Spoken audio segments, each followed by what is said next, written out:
Where are you? Let's be having you. The Bacon Brigade. Assemble!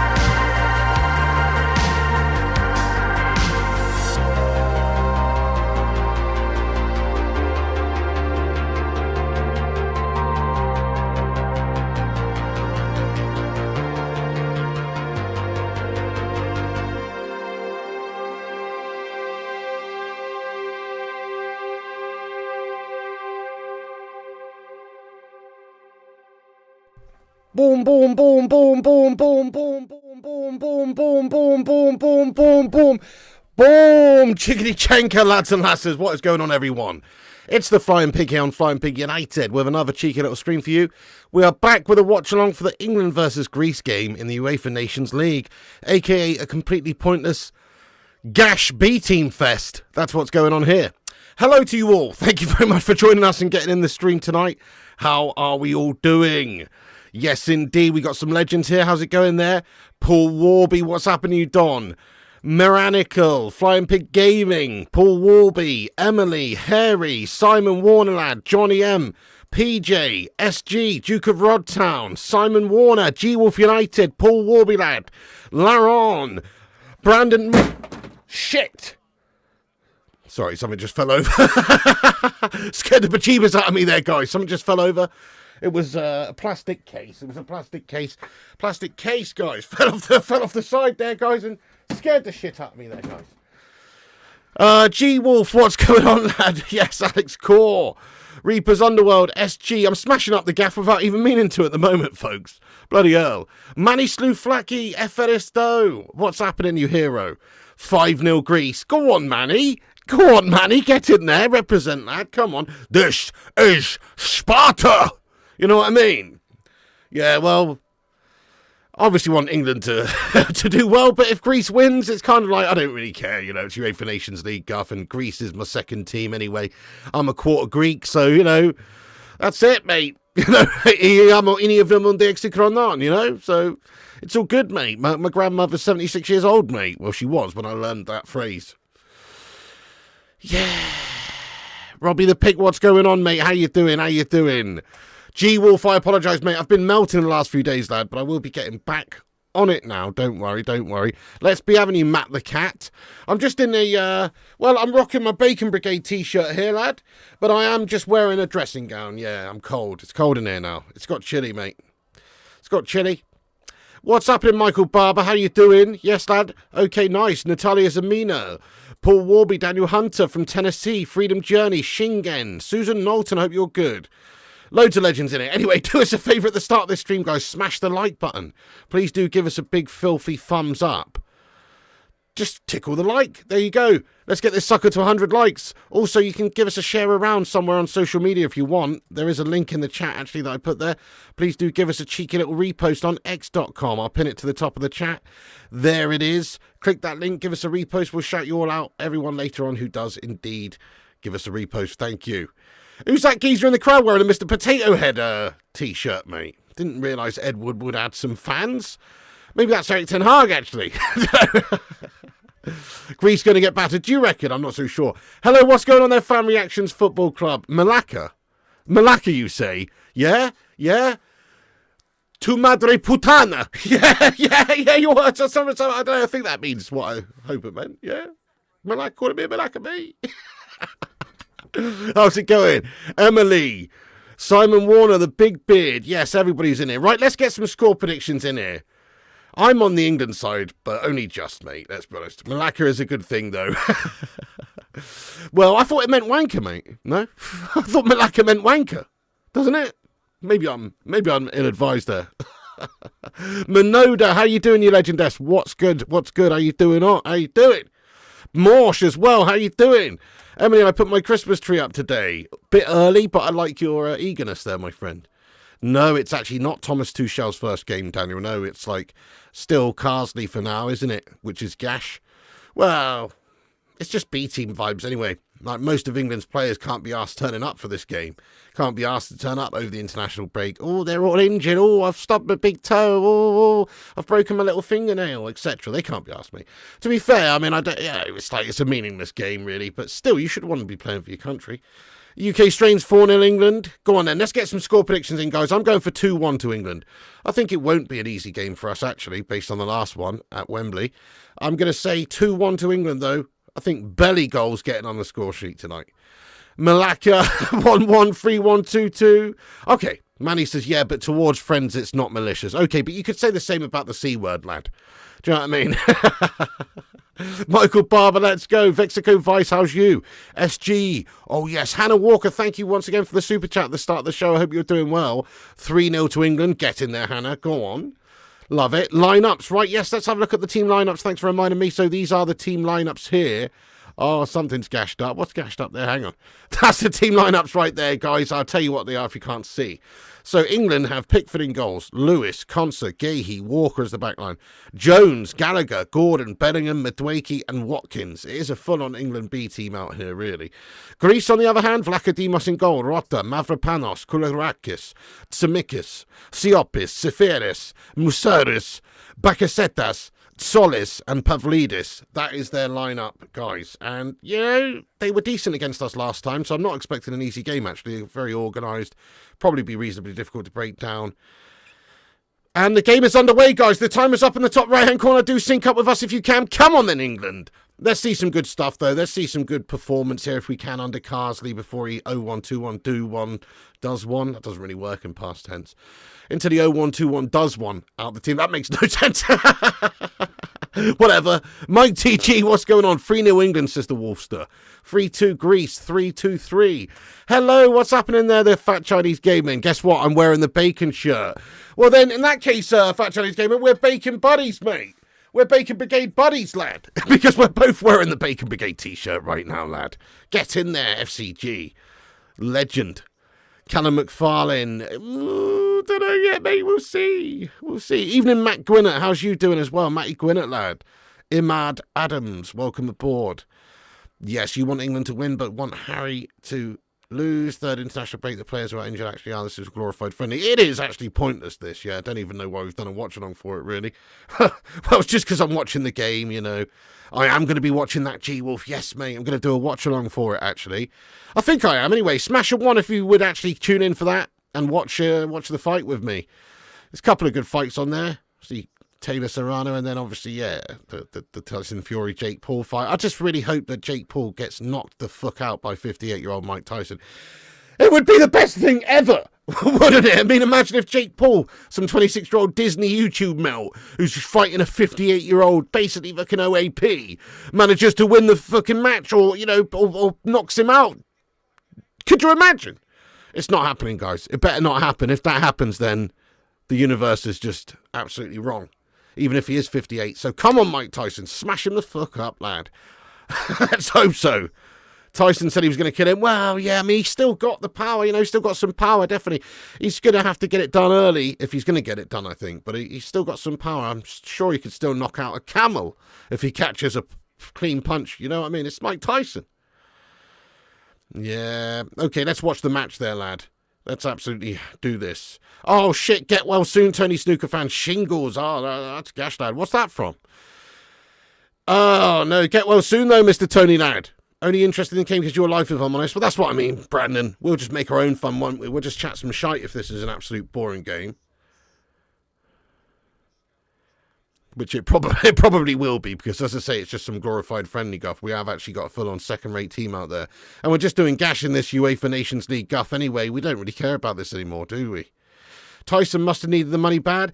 I don't know if he did need the money that bad, actually, Super Fat Frank. I think he was doing quite well from his, like, marijuana business and stuff, and also other things. You know, it's Mike Tyson, end of the day. He's got a reasonable revenue stream. His problem was spending money, wasn't it? But he seems to have sorted that out last 15, 20 years. But certainly, he apparently earned, like, something like $1 billion in his boxing career, and still managed to end up bankrupt. So he definitely didn't manage it well, but I think he also had maybe some people taking advantage of him and stuff, and just sort of mismanaging his finances and shit like that. But I think he was doing pretty well financially these days, and certainly I'm sorry, it doesn't matter if you've already got 20 mil in the bank or 50 mil in the bank or 100 mil in the bank. But if somebody says, hey, here's 30 million quid to go and fight a YouTuber, then surely most people would be up for that. You know what I mean? It's easy money, mate. Easy money. Even if he gets knocked the fuck out, which I really don't want to happen. But even if that happens, it's easy money, mate. You know? I'd get in there with a raging bull for 20 million quid. 100%. Yeah. His kids are richer than him. Wow, that's mental, lad. Well, like I say, he's wasted a lot of money over his life, but he's earned a lot of money, hasn't he? So...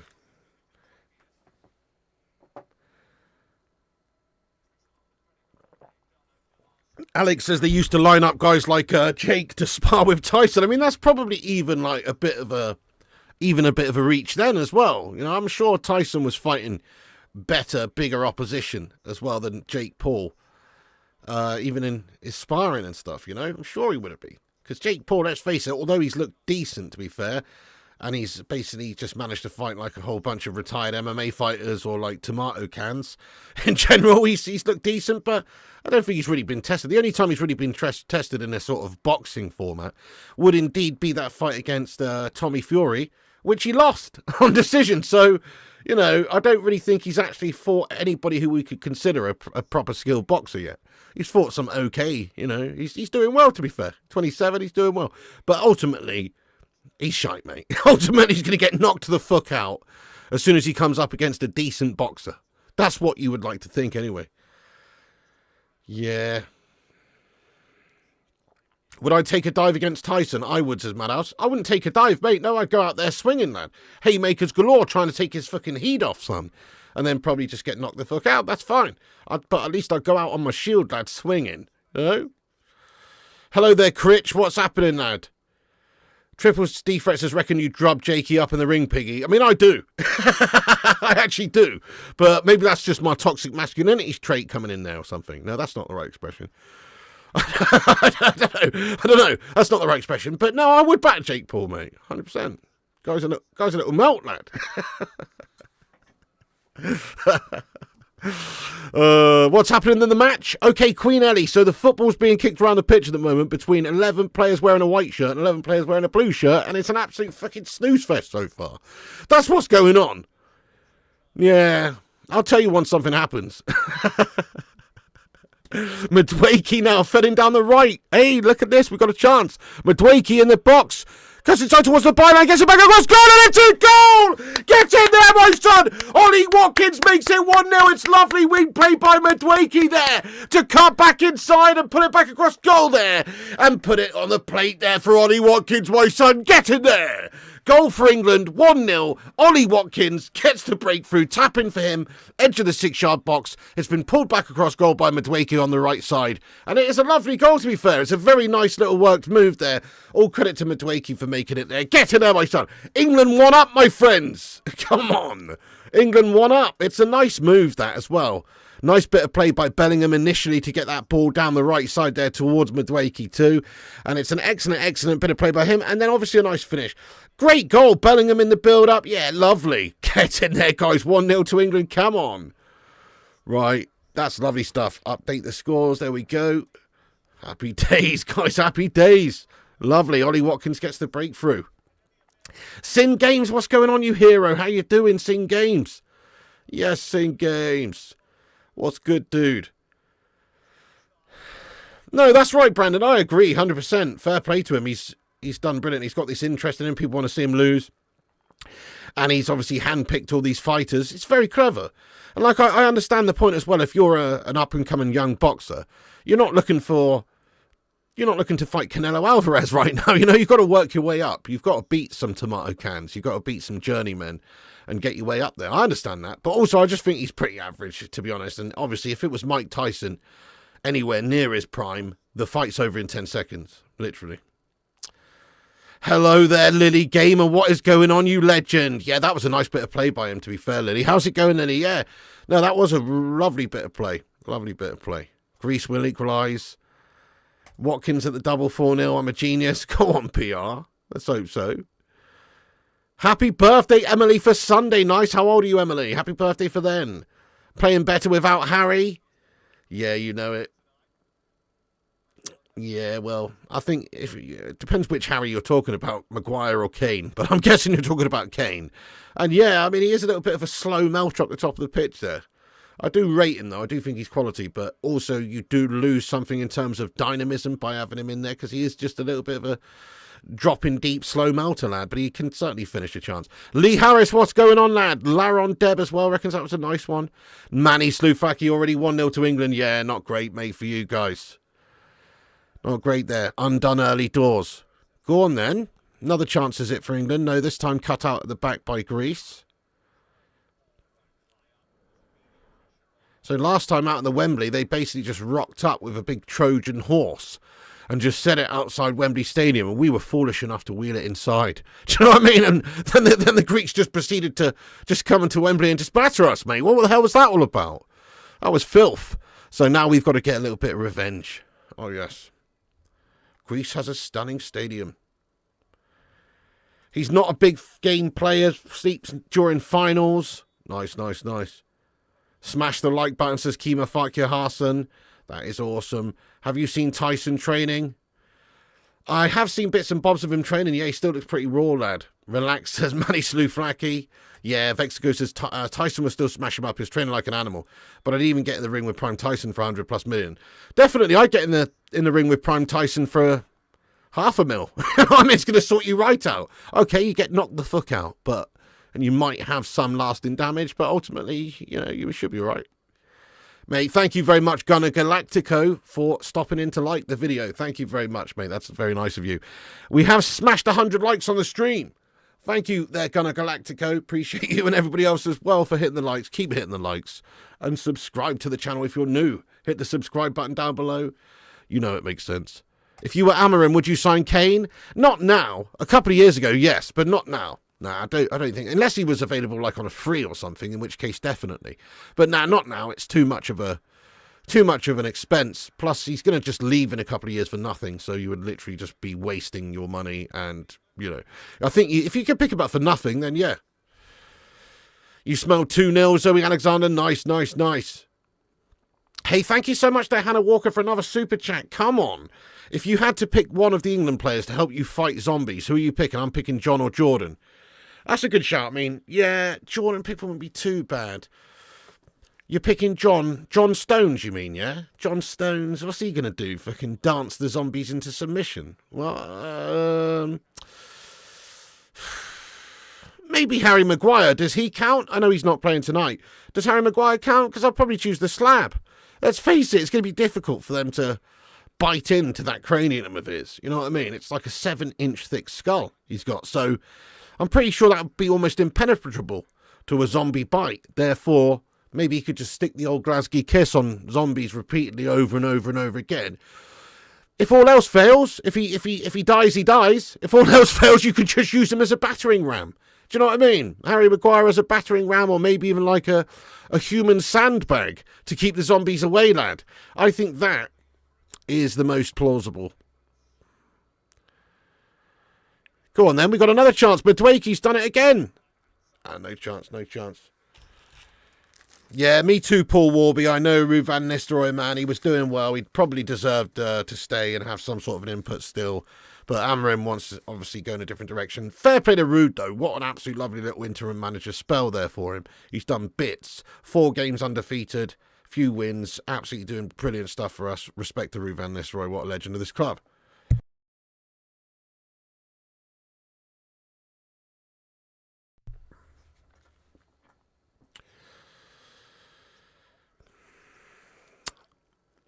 Rashad, interesting. Yeah, I mean, there's a couple of players I'd be interested in from Sporting, to be honest. Probably the main one would actually just be Victor Gyökeres, lad, you know, because we need some goals. He's in his prime at 26 years of age. He scores a shitload of goals. I know it's not the Premier League, but he's been working in that Amarim system, scoring lots of goals, and it's like, you know, it's probably going to give us some sort of an edge compared to the struggling Xerxes and Højlund at the moment, where you can't really rely on many goals. So, you know, but thank you. Big up there, Hannah Walker, by the way. Who would you choose, guys, in a zombie apocalypse to go and fight toe-to-toe with? Pickford sounds like a zombie, so he'd fit right in. Good one. Conor Gallagher, okay. Interesting.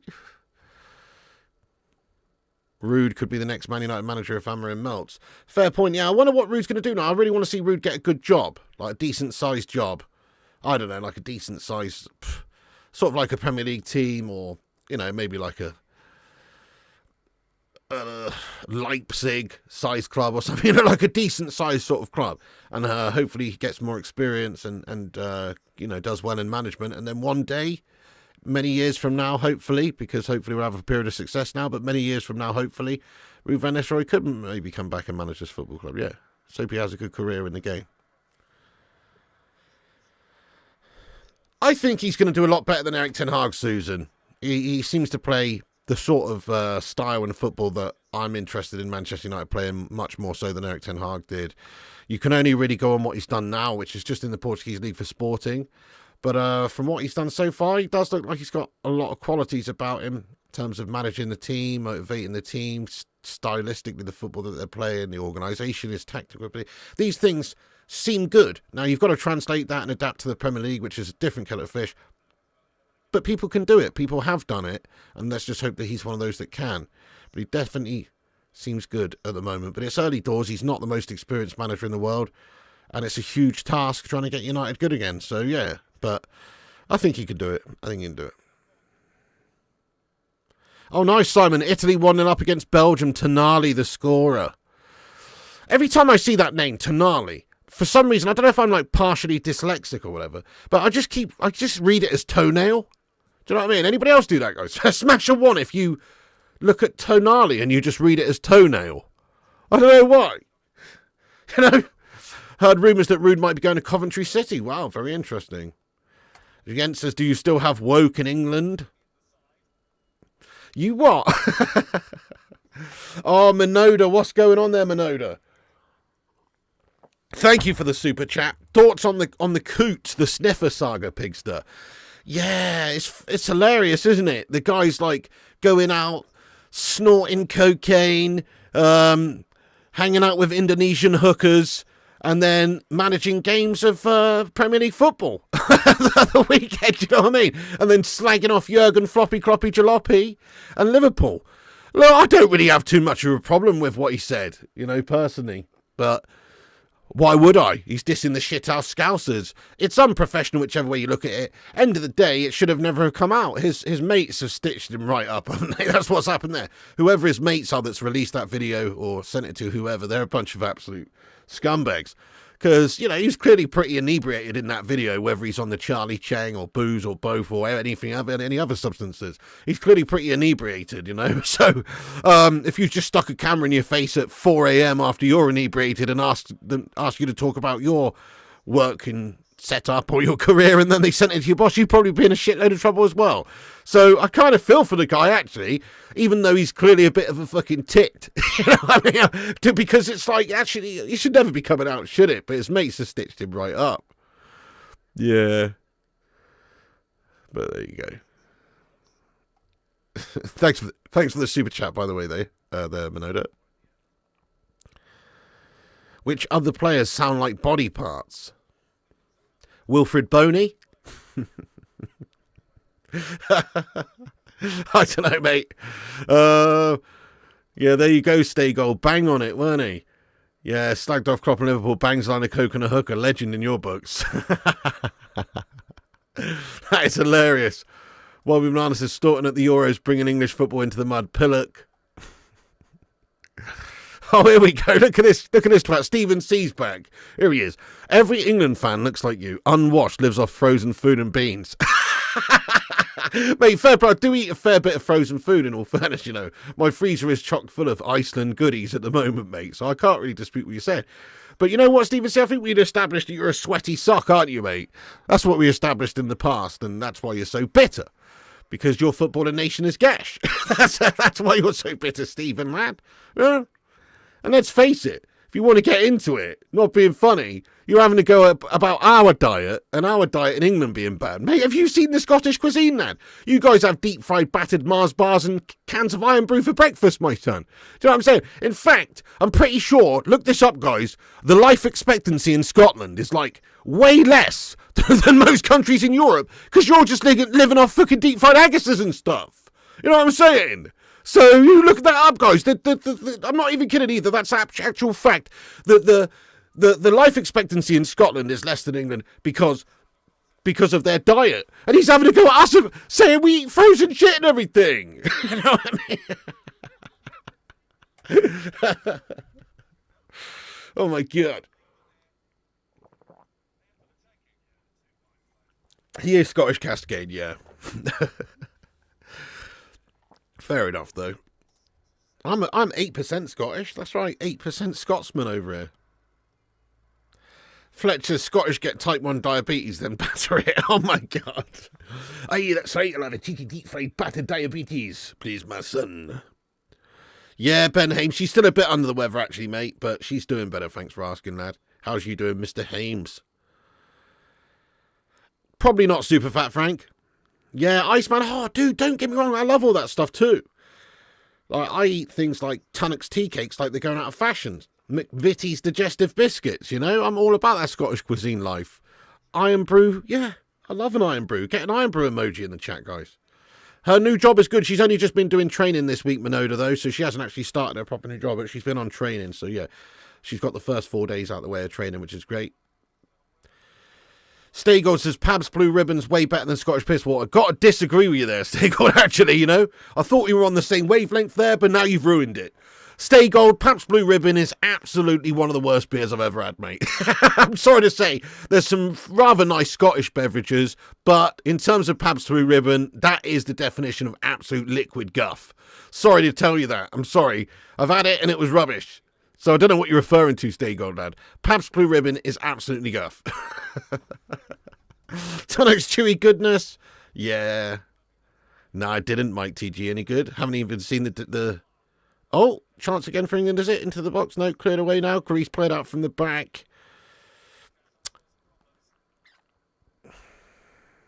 Scottish living cholesterol. Harsh. Jane Dean, what's going on there? Lauren says, I love Scottish meat pies. Aye, that's right. Aye, that's deep fried batter a cheeky little sausage and put it in a pie, my son. Yeah, maybe, Critch. I'm going to see how I feel. I'm a little bit snotty and ill today, mate, to be honest. But I'll see how I feel in a bit. Don't feel too bad at the moment, but I've been pretty snotty and ill, so we'll see. I might do deep fried Mars bar. Oh, yeah. Ulfster. What's going on, you legend, Ulfmeister? What's your favourite deep fried food, everyone?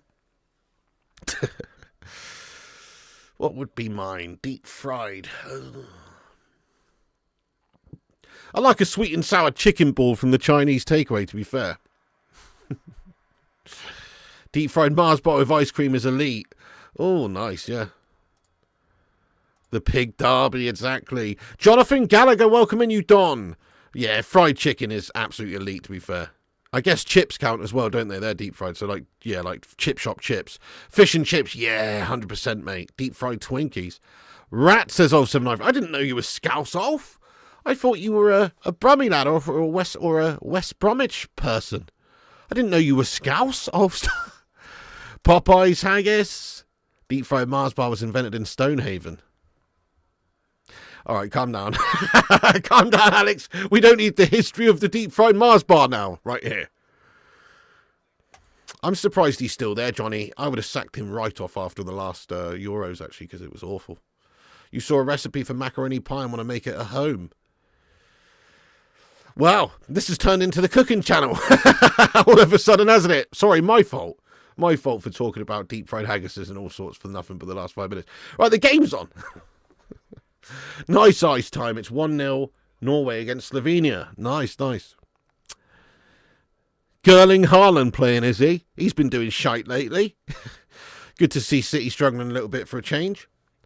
So I saw something the other day, and I don't know if it's true, but it probably is.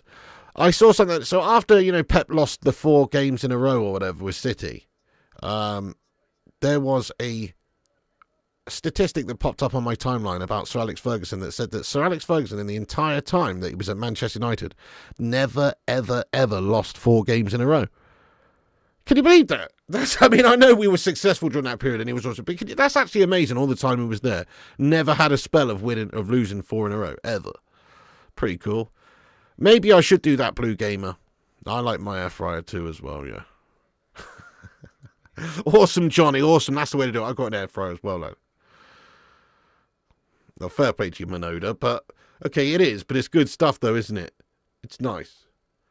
I understand what you're saying, though. Would you piss in your Ferrari? Probably not. Yeah.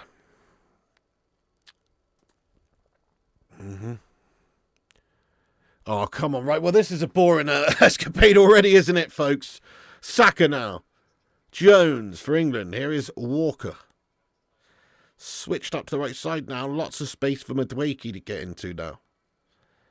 Madueke again on the right. Oh, God. This was a bad idea undertaking this game, guys. This is just going to be an absolute bore fest, I can tell now. We've got the 1-0 lead. Like, it's just gone to the mundane now, hasn't it, already? Greece win it back. Almost need a Greece goal here just to liven this up, you know. Go on, Greece! Come on, Greece! Here they go down the right, guys. Oh, damn it. I know, Jonathan. Yeah, very boring and slow there. Nations League effing pointless. It is. Oh, that would be amazing if they would continue with that. Hopefully they can get re-sponsored by Brother. You know, those were the days. Love that. Love those days. Who else were they sponsored for? Fucking Thomas Cook at one point, weren't they? So, you know what I mean? Like, oh, dude, they had some gash sponsors. 25 minutes just gone then. I mean, it's a comfortable performance so far by England's B team. Ollie Watkins getting that breakthrough after 5 minutes. Nice move it was as well.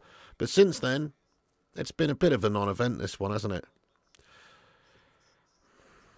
You wouldn't care if England won the World Cup? Well, I would definitely care if we won the World Cup. I really want to see that happen one day, you know. I do. Obviously, if it's a major international tournament, I'm bang on it. Euros, World Cup. But it's hard to get excited about this UEFA Nations League guff, especially when we've been doing gash in it anyway. Dan Hughes, what's good? Ooh, chance for Greece, shot on goal. And it's out behind now for a goal kick. Kane will be on eventually. Let's have a little look at the subs bench here real quick, guys, for today.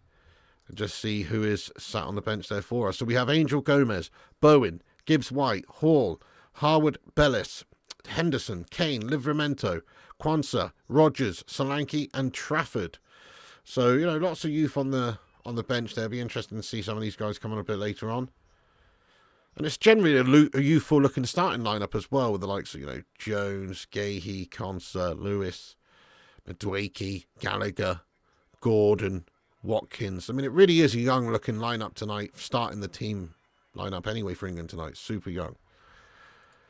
The future's bright for English football, no doubt. We just need to have a coach who's capable of actually getting this team playing good stuff and winning games and maybe winning tournaments. Tuchel probably a better option than Southgate, definitely, for all those things. So, look, guys, are you happy about the Tuchel appointment, yes or no? Obviously, he's not here yet. He's not begun work yet. But yes or no, are you happy with it? I'm still going to say no, because I don't think he was the best choice. But actually, overall, I guess he's a much better option than Gareth Southgate, because he does actually have tactical, like proper tactical abilities to win games and has a track record of at least winning some, like, European trophies and some things, you know. So I would say he's better than Southgate, but I'm still not overly enamoured with it, just being honest. Because he looks like a German Inquisitor's dummy, guys. That's really why. 3-1 Germany. Oh. 66 would never have stood today. What do you mean, Alex Core? You think Tuchel's the one? That'd be amazing. Very, says Cascade. Yes, says Minoda. Great appointment, says PJ. Yes, says Fleshen. Rude deserve the nod. Get David Coote on it, the ref's. Susan's happy as well. That's awesome. Lauren, get in there. That's awesome. Going England versus Ireland on Sunday. G-Wolf. Oh, I will do on the next FIFA stream, G-Wolf, lad. I'm not going to interrupt my England watch along for that, mate. But I will do it on the next, remind me for the next FIFA stream, lad. Thank you for getting it through the CD Keys link as well, mate. That's class. Get in there. 2% cash back. Let's go. That's awesome. You got the full game as well, Wolfstone, SB Avenue. Pickford just got booked for time wasting. Oh, did he? I missed that. Time wasted in the 28th minute. Yeah? Okay.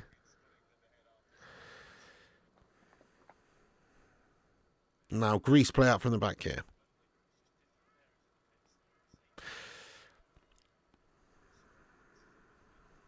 Ooh, loose pass nearly at the back from Greece now, and it's being closed down by Watkins, but they do manage to still get it away here.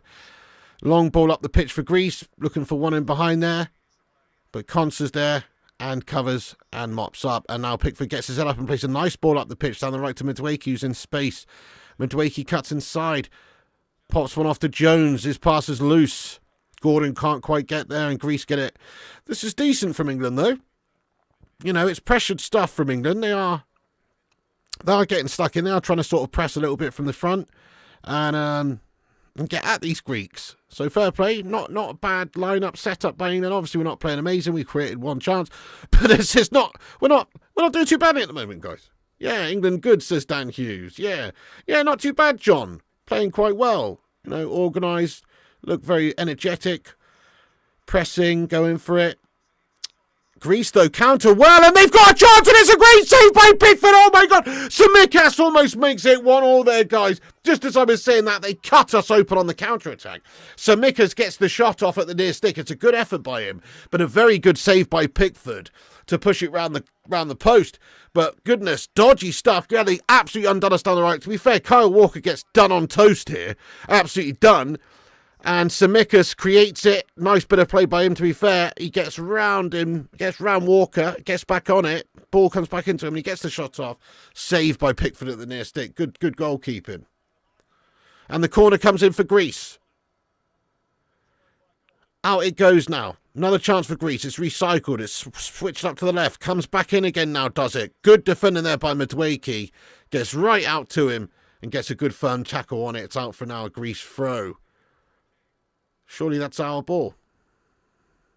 Yeah, stunning. Just a foul committed on Madueke, that actually. Great bit of defending by him. Yeah, that's right, John. Typical England plays well when it's pointless. Well, I wouldn't say we're playing amazing, but we are playing organised and well. We're playing reasonably well, yeah. But you're right. What's the point? Anyone know if in the Nations League they're going head-to-head or goal difference in the table? That's a good question, Brandon. I really actually don't know the answer to that. Anybody know?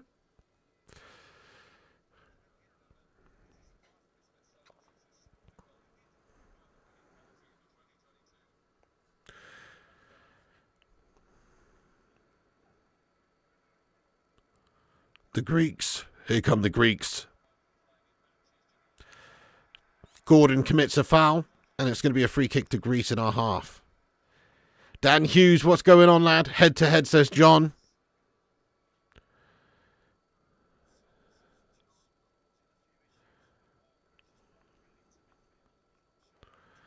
Manoda says, seems like nobody cares.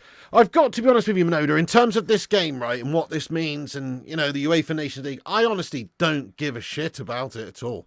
To me, this is about as important as perhaps the Johnston's Paint Trophy. You know what I mean? And that's, I don't support any of the teams that can contest the Johnston's Paint Trophy.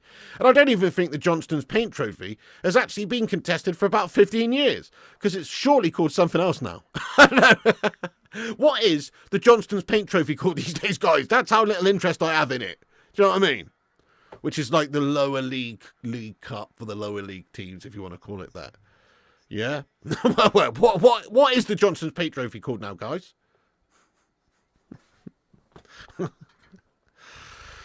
Checker Trade? Is that what it is, Cascade? I don't know. You think it's the Checker Trade, is it? You think it's Bristol Street Cup? The EFL Trophy? Interesting. What else was it called, guys, in its past? Wasn't it at one point called the Auto Windscreen Shield?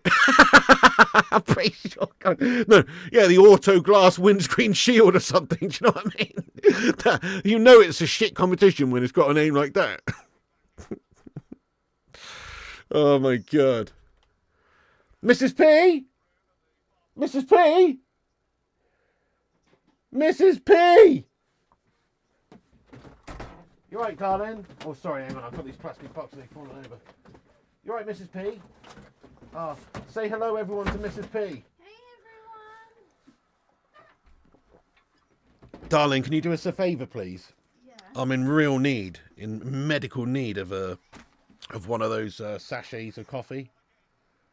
or a cup of tea. You decide. What would you rather? Hope you're good, everyone. There you go, Sheen.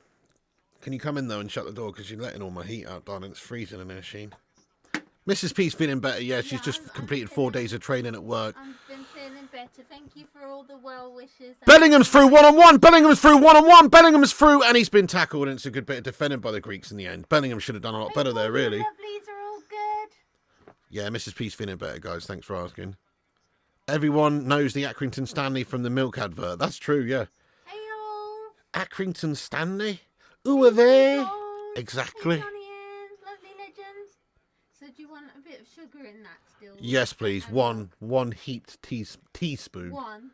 Heaped Does teaspoon. that need milk, that one as well? Yeah, I like a dash of milk in it, please, Sheen. Okay. Thank you. It needs a good old stir as well. Thanks, Mrs. P. Nice one. Mary Nelson, get in there, Mary Nelson. Aaron Jones as well says hi, Mrs. P. Conti Kev, what's going on? Ben Ames as well, bringing that love. The Bristol Street Motors Cup, Tim Johnson. It's called the Bristol Street Motors Cup. That is shit, isn't it? Talk about, they might as well just call it the BTEC Poundland Trophy. You know what I mean? What a shit sponsor for the tournament, mate. That is crap, isn't it? Oh my God. Bristol Street Motors. The Bristol Street Motors, mate. What? Is that even a national company, guys? Or is that just in Bristol? I don't know. I've never fucking heard of it. Actually, I've heard of them. But, I mean, is that just in Bristol? I don't know. Like some local regional shit. Yeah, it's a shite name, that, Johnny Gals. The BS Motors Cup. Hey, Jens, thanks for a 50 knock super chat there. Oh, Norwegian friends. Let's go. Dude, thank you. Norway playing Slovenia away. You know you're fucked when your manager's a BTEC Ten Hag and the ref is Michael Oliver. US politics are more interesting. Oh, Jens, mate, fair play. That's tough going. I thought you were winning 1-0 though, Jens. You know, but thank you very much for that. That's a good one. Nice, Minoda. Enjoy it. Nice, Minoda. Awesome. Quality. That's going to be a good one. Go on, Madrid. You never heard of it until last week. Actually, Freedom Jenny, now you say that, I think you're absolutely right. I think I saw an advert for it for the first time like a few days ago, mate. How weird that now it's all Bristol Street Motors, Bristol Street Motors. You know what I mean? Can you find that happens, though? Terry Tibbs car lot. Just call it the Poundland Cup. Yeah, exactly. The Oxfam Help the Aged Charity Shop Cup. You remember West Brom playing in the Anglo-Italian Cup? Oh, yeah, so was that the Intertoto? The Intertoto Cup. Yeah, but I quite liked the Intertoto back in the day. Like, it was like, you know, the premise of it anyway, it's like the lesser teams play, you know, the lesser teams, still the decent sort of teams, like teams that, kind of like the Conference League guff, wasn't it? Kind of like Conference League sort of guff. Oh, Russell Brand, no worries. You're not really interested. Oh, you're interested in international break. You completely forgot this game was on. Yeah. Abayoa Daniel, what's happening? How you doing, mate? Good to see you, dude. Mrs. P over everyone, he says. Come on. The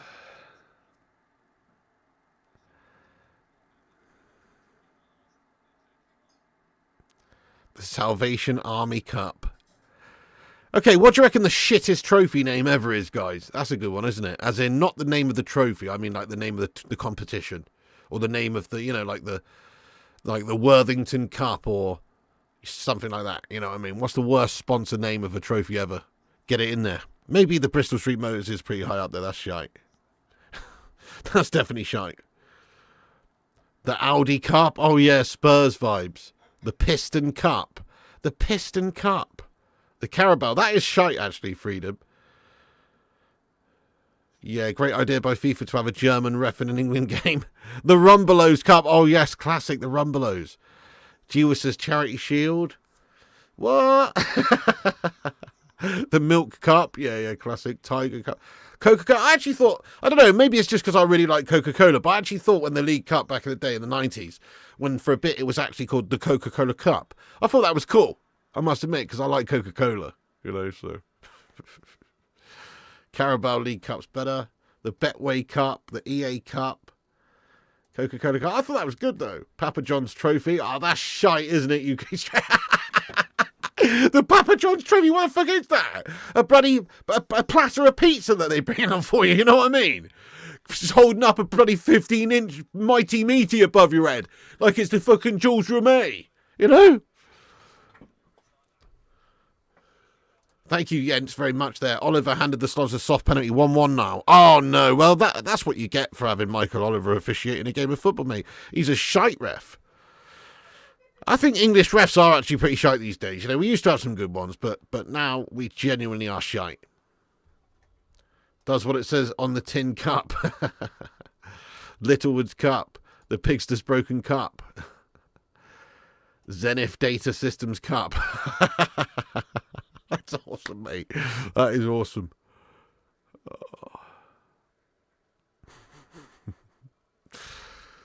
Odd set, Pokeland, Denmark. Okay, yep, fair enough. All right, next question, guys. Okay, next question. So we've done that. Now, what do you reckon the shittest shirt sponsor to ever be on a Premier League team is? Premier League, shittest shirt sponsor, go. What springs to mind? Definitely, Wonga when they were... Thank you, Mrs. P, that's lovely. Thank you, Mrs. P, she made me a cup of coffee. Wonga when they were sponsoring Newcastle United, remember that? Thank you, Mrs. P, you little legend. You want to come sit on my lap here, Sheen? A nice one there, Keanu Steve. Yes, do. What's happening? I know, I've been off for a few days here. You look nice in your dressing, yeah? Thanks, Mrs. P. Matching. Yeah, and I'm rocking my Bacon Brigade t-shirt, exclamation mark merch in the live chat if you want to get yourself a Bacon Brigade t-shirt. Oh, Team Viewer was terrible. Good shout. Team Viewer was terrible. I mean, Doritos looked terrible on the shirt, but it was actually pretty cool, though, if you like Doritos. But it didn't look great.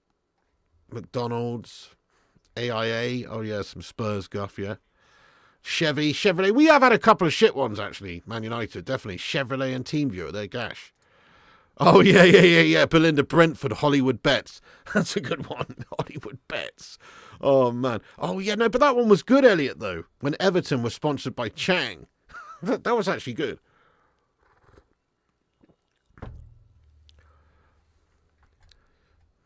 I'm working on a Sambo, actually. Yes, maybe. Ivan Toney run around the betting company in a shirt with grass. That is a good point. Crown Paints was pretty crap into a Liverpool. Oh, fair enough. Liverpool actually had some pretty good ones over the years, didn't they? Like Carlsberg and stuff. The shittest Liverpool one was that Standard and Chartered. You know what I mean? That was shit, mate. Standard and Chartered. What's guess cash? Snapdragon's a good one, Mike. Yeah. Spotify, American Express. Yeah, same Brandon Morton. I'm with you there. Any payday loans companies? That's what I mean. Yeah, I'm pretty sure Newcastle United definitely had one, didn't they? There's probably some other ones too, yeah. Candy was a good one, Russell, yeah. Whatever happened to Candy? Are they still around? Candy used to make like washing machines and stuff, didn't they?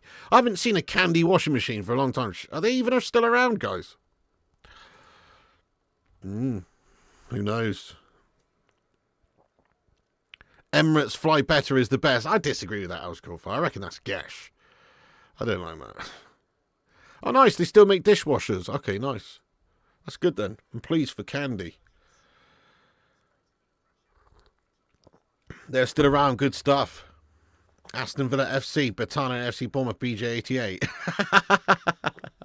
Oh, Bournemouth have had some shite ones over the years, actually. What was that other proper shite one they had?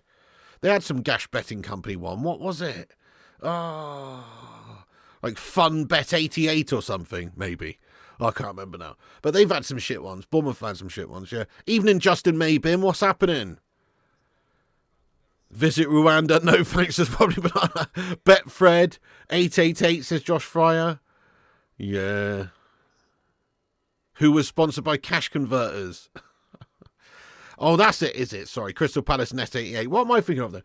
Bournemouth a few years ago, they had some proper gash, like really gash one. I forget what it was now. Some regional type shite. It was pretty gash. Dunno yet, Sambo. Dunno. Probably will just be getting on it tomorrow, to be fair. I'm still a bit under the weather today, actually, you know. Same old classic, but I'm a little bit under the weather, so I'm just sort of taking it easy. I'll see how I feel at the end of the stream, but chances are I'll probably just be getting bang on it tomorrow night. Nice, the big bid. You got a Candy fridge freezer. It's pretty new. Ah, fair play. That's a great bit of play. Bellingham, lovely through ball to Madueke. Nobody making a run inside. Madueke has to go back. But nice vision again by Bellingham. Yeah, I agree, Simon. I think Wonga was the shittest. Yeah. Body form was a bad piece of marketing. Whoa, body form for you. Shit piece of marketing. Great song. You know what I mean?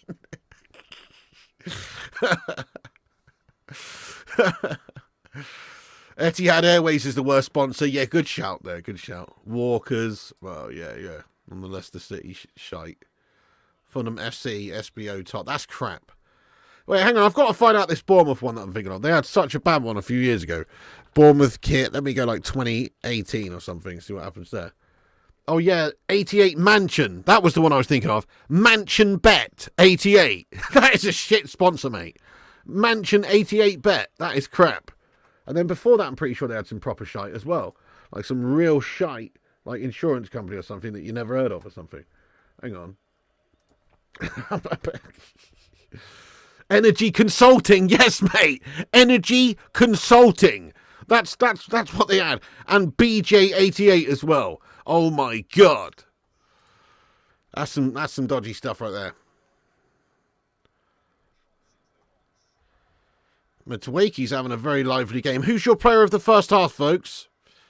I probably will give it to Madueke, actually, or Bellingham. Those two have shone, I think, in this half. Solid, very solid. What do you reckon, guys? Who's your player of the first half for England, then? Conor Gallagher now. Yeah, the big beard. I think that might be like that 88 one or something. Yeah, Madueke's your man of the first half. Nice. I don't really remember that, Freedom. I remember them having, God, what was it? Back in the old Letitia days, mate. Classic. What was it? Oh, no.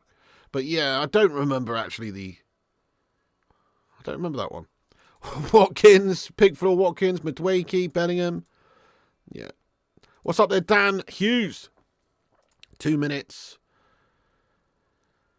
Oh, fair enough then, Russell Brand. Yeah. Draper Tools. Evening Clem Fandango. New series. Well, we've just kind of been watching the Great British Bake Off like the last however long, catching up on that. So, no, I never watched the Bake Off until a few weeks ago, and then we watched the current series, and then we're watching an older series now. So, I don't know, we're just sort of watching Bake Off, mate, for some reason. I've got to that age in my life where it's acceptable to tune into Bake Off.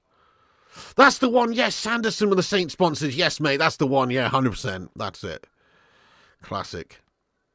Betfred Man U. You know it. Tractor Boys had Ed Sheeran and his Mathematics tour on their shirts. Seriously? Cinnamon Bun says, Hypergo got banned from commenting for calling Troy Deeney ugly after he insulted Garnacho. You got banned from commenting where, Cinnamon Bun? Chance for England. Watkins fed in. One-on-one he is, but it is cut out at the back again. He's made some pretty key challenges at the back there, Koulourakis, the number 3 for Greece in this game, actually. And there was another one. Really, that's mad, Russell Brand. Wales v USA tomorrow. Oh, what do you think the score's going to be on that one there, Dan Hughes? Getting in here from the Welsh Valleys, boyo. Minoda says yes. YouTube for one day. Oh, right, I see. Oh, that's harsh, mate. Really? You can get banned for saying stuff like that, can you? Is that hard time? It's hard time, guys. Hard time. Well, it's just classic England at the minute, isn't it? We are absolutely crying out for a manager who can inject a bit of bollocks into us, definitely. Wait. wait. Take that back. That sounded proper messed up. I'm sorry. Take that back. Did not mean that. I don't want anybody injecting their bollocks into us. You know what I mean? I'm just saying, like, we need someone who can get this team to play a little bit more, offensively. But it wasn't a bad sort of, we've been pressing further up in this game. It wasn't bad. I don't know, Cascade, that came out wrong. Thank you, Jenna. Appreciate that. Much love. Let's go. You don't like how they rename stadiums after sponsors these days. No, that's very gash, isn't it? Yeah, it's a common trend. I mean, they can just generate a lot of money by doing so. That's one thing I must say about the Glazers, which I'm surprised they haven't done up until this point, which is actually sell the naming rights to the stadium, because that sounds like such a Glazer thing to do, but they actually have never. I mean, they've done it with the training ground and stuff, like the Aon training complex and all sorts of stuff like that. They do it with stuff, but they haven't done it with actually Old Trafford yet, have they? I bet you, though, once they've sorted the new stadium out, either a refurb or rebuild, I bet you that's when they do rename it to some, American Express fucking stadium or some shit. Snapdragon Arena, yeah, of course. Snapdragon Arena, yeah. Exactly, it'll be some shit like that. Thank you, Jonathan Gallagher. There is, mate. It's called my downstairs toilet, lad. It was funny, Watkins running past the ball. Anyone remember when Atletico was sponsored by Spider-Man? Terrible kit. I do remember that, mate. Yeah, that was actually awesome. They did that a bit in La Liga where they had, like, movies sponsoring particular games and stuff. They actually did do that. Didn't Real Madrid have one as well at some point? That's a joke, Fleshing, isn't it, mate? You got kicked out of Coventry for calling the ref a wanker. Mate, that's extreme. Getting kicked out for saying the ref's a wanker. What? Are you sure that's all you said, mate? Rude for England. Go on, Andrew Cross. Barca paid to have UNICEF. Yeah, that's right, Josh. That's quite cool, actually. So Barca had UNICEF on their shirts, and did they actually pay them to do it, or did they just do it for free? But either way, still pretty cool that they had UNICEF on their shirts and they were not sponsored, as in receiving money from them. Need to get a manager who can inject some spunk into these players. Think Tuchel's the man. Well, he is German, end of the day, Big Beard. I mean, what the fuck? That was a dodgy old sentence you just put in there, lad. But yeah, I know exactly what you mean. It was free, not paid. That's what I think. That's what I thought it was. But maybe they did donate some extra stuff to UNICEF. Maybe they did. American Standard Bowl. They go mad with it in America, don't they? So in America, actually, I have to say, how does it even work with teams moving towns? Because that happens in America, doesn't it? I find that crazy. Give me an example, guys. The Oilers, they're a team in America that moved, I'm pretty sure. Were they from Pittsburgh originally, and then they moved to, somewhere? I don't know. No, I'm no expert in American football. I'm just saying, how does that even happen? Could you imagine if, Manchester United just, moved to Liverpool? You know what I mean? Or Manchester just moved to Coventry or London. And then they're called London United. They just change their name to London United. No, mate. You can't. I don't get that. How the fuck can you have teams move state and stuff? That's mad, isn't it? That's it. Sorry. The Houston Oilers and the LA Rams. Yeah. That's crazy, that is. Kings in the basketball move 3 times. That is crazy, mate. That's mad, isn't it? The Lakers were originally the Minneapolis Lakers and moved to Los Angeles. I mean, that makes sense, actually, because it's called, the land of 10,000 lakes. Minneapolis has a shitload of lakes in it, so that makes sense. I mean, I always wondered, why the fuck are they called the LA Lakers, mate? Oakland Raiders. Yeah, there's another one. Yeah, that's good, isn't it, Critch? I like that, too. Yeah, that's true. They didn't Michael Barber, but yeah, you're absolutely right. It was Wimbledon. So they bought Wimbledon, whoever it was, and then changed them to Milton Keynes Dons, one of the worst names in existence, and then moved them to Milton Keynes. That did happen. Yeah, you're right, Michael. That did happen. And then obviously a new team like AFC Wimbledon popped up to go and take the old place of Wimbledon. But you're absolutely right, Michael. That's bollocks, isn't it? LA Rams, St. Louis, Oakland Raiders. Yeah, there you go. Washington Redskins. That's true. Gav's Highlights, how you doing, lad? You're absolutely right. That did happen. Crazy, then. So it did happen once. I wonder why it hasn't happened more. Probably because, well, let's face it, MK Dons, that whole thing, probably what I guess is not the biggest success story, is it? That moving to MK Dons. Really, the Seattle Sonics moved to Oklahoma Thunder. Nobody in Milton Keynes gives a shit. That's what I mean, Robbie Banana. Yeah, Wimbledon beat MK Dons in a couple of weeks or so ago. That's banging, Freedom Journey. That is actually banging. Yeah, Phoenix Coyotes NHL team moved to Utah.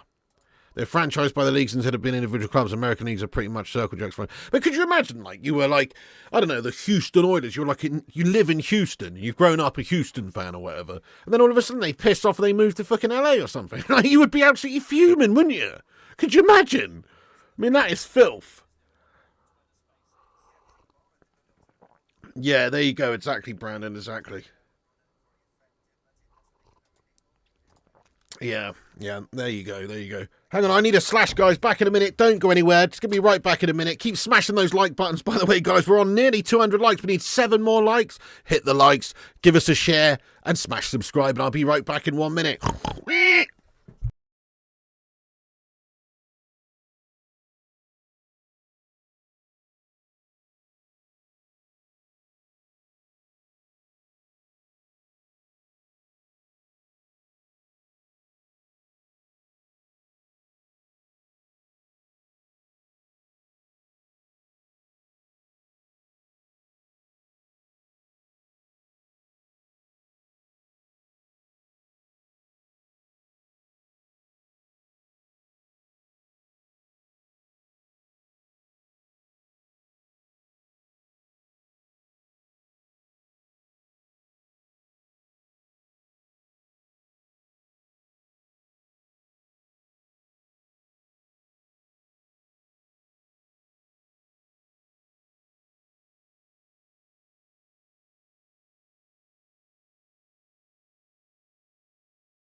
Hello.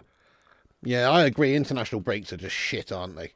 I agree. It would be good if they just sacked them off entirely, lad. You know? Then everybody just had to turn up at the major tournaments as is. Would be quite interesting. You know, would be quite interesting. And then it would give a lot more time and space for these domestic fixtures. Do you know what I mean? I don't give a shit about internationals, to be fair. Not these sorts of internationals. Anyway. Owners don't care about colours and legacy. Chelsea owners just won the World Series with the LA Dodgers. Did they really? It's a disgrace these teams move in cities, though. I don't get that. I do think that shouldn't be allowed, but whatever. I guess if MK Dons have done it, we do it in this country as well. So, but it shouldn't be allowed. The Big Beard, I am back here now. Can you not see me, mate? I'm back. Nice one. So my brother's back in America now, by the way. Shout out to my brother, Tomcat Tom. He is back in America now, folks. He was only in for a flying visit, so nice to see him, but he has gone. John Jones ducking Tom Aspinall. Yes, he is NSG7. I know. I mean, I sort of see it from both points of view. If you actually think about John Jones's career and legacy and stuff, what he's saying is, like, he adds not very much to his legacy, which I suppose in terms of a name and stuff, he doesn't add that much to John Jones's legacy, in all fairness. But it's like, you've got to fight the best, and he's the number one contender. He's like always the interim champ. You should be fighting him next if you've got any bollocks about you. You know what I mean? If he just beats Stipe and then just retires, you're always going to say, even though he's had an amazing career and fought all these amazing people and just been undefeated at light heavyweight and then going up to heavyweight, you would still say he ducked Tom Aspinall. Do you know what I mean? You would still say that. So he's got to fight him, mate. He's got to fight him. I think if he beats Stipe, that is. But I don't think he is going to. I think he wants none of Tom Aspinall. Tom Aspinall was big, strong, young, skilled in, you know, all areas as well, good on the ground, all that sort of stuff. John Jones's wrestling is elite, but would he really be able to manhandle Tom Aspinall, who's bigger? I don't think so. So there you go. That's why he doesn't want to fight him, because it's a reasonably losable fight for John Jones, and he knows that. He knows that, mate. He knows it. Yeah, he doesn't want none of that. Yeah, if they do Jones Pereira, I mean, that'd be cool, PJ. But again, that's playing into John Jones's hands a little bit. So Alex Pereira is a beast. He's an absolute beast, and he is a big lad. and his kickboxing's elite, and he could certainly knock out John Jones. But if you're John Jones, the game plan versus Pereira is much better than that versus Tom Aspinall. The game plan versus Pereira would just be basically to do what he did to Cyril Gahn, which is just to wrestle fuck him from the start. You know what I mean? Just wrestle fuck him from the start. Use your superior wrestling. Take him down, ground and pound, whatever. That would be the game plan against Pereira, and it's a much easier route to victory for John Jones against Pereira, even though Pereira's a beast. Whereas against Tom Aspinall's got that really elite ground game and everything, and he's bigger, even bigger. And so there's no way that John Jones wants to fight Aspinall in terms of who he thinks is actually a more winnable fight. That's why he doesn't want him, I don't think. Yeah, you're right. He wants easier fights for his style. Exactly. Mate, that's awesome, Paul Cube. Get in there. You won 80 quid. Let's go. Nice one, the big beard. Yeah, thank you, the big beard. Exactly. Yeah, you can't blame him, NSG. That would be the absolute smart thing to do, would just be to go for the ground. Go for the ground, mate. Aspinall has been waiting too long. Yeah, he should. I agree. No worries, Jolly Duke of Rodtown. At light heavyweight, he had a 10-inch reach. He had never had a challenge in stature. Precisely, John. Well, apart from Gustafsson. Other than Gustafsson, and maybe you could argue Dominic Reyes, those two guys were actually as big in a way. Maybe not quite, but like Gustafsson was also like 6'4", 5", and just long and rangy. You know, John Jones didn't actually have much of a reach advantage or anything against Gustafsson. And in that first Gustafsson fight, me personally, I actually think Gustafsson won that first fight. One of the best MMA fights you're ever going to see, actually, the first Gustafsson versus John Jones. That was awesome. Obviously, he battered him in the second one. But the first one, I personally think Gustafsson won. I think he won it. If not, it was basically a draw. And then the other one that we were talking about, Dominic Reyes, the other fight that John Jones struggled in, you know, he's quite long, he's quite big as well, and rangy and tall and everything. And arguably, I think Reyes probably won that one as well. So even though John Jones has an undefeated record, and the only loss on his record is against Matt Hamill for illegal elbow strikes, which he obviously battered Hamill, I still think he actually probably lost at least one, maybe two of those fights that he had in the past. So he's been quite lucky in his career as well in terms of the decisions. Yeah, Josh Fry says agree, lost to Reyes. Oh, that Gustafsson fight was one of the best, mate. That Gustafsson-Jones one. That was an awesome fight, yeah. Swap deal Rashford for Nkunku. Oh, it's not going to happen, is it there, lad? True, Brandon. Yeah. I wouldn't be surprised to hear him hanging out, hiding under an octagon, mate, to get away from Tom Aspinall, you know what I mean? I think I'm going to NSG. I think I'm going to do the Netflix watch along, mate. Yeah, smash a one if you'll tune in, guys. If I do a cheeky little Jake Paul versus Mike Tyson watch along tomorrow night on this channel, tune in. Let us know if you will tune in by smashing a one. Khabib would batter him. Keanu Khabib would absolutely get mauled by John Jones because John Jones is just way bigger, mate. Khabib, for his size, is about as elite as it can get, and his wrestling is next level. But John Jones is literally twice the size of him, mate. John Jones would eat him. Come on.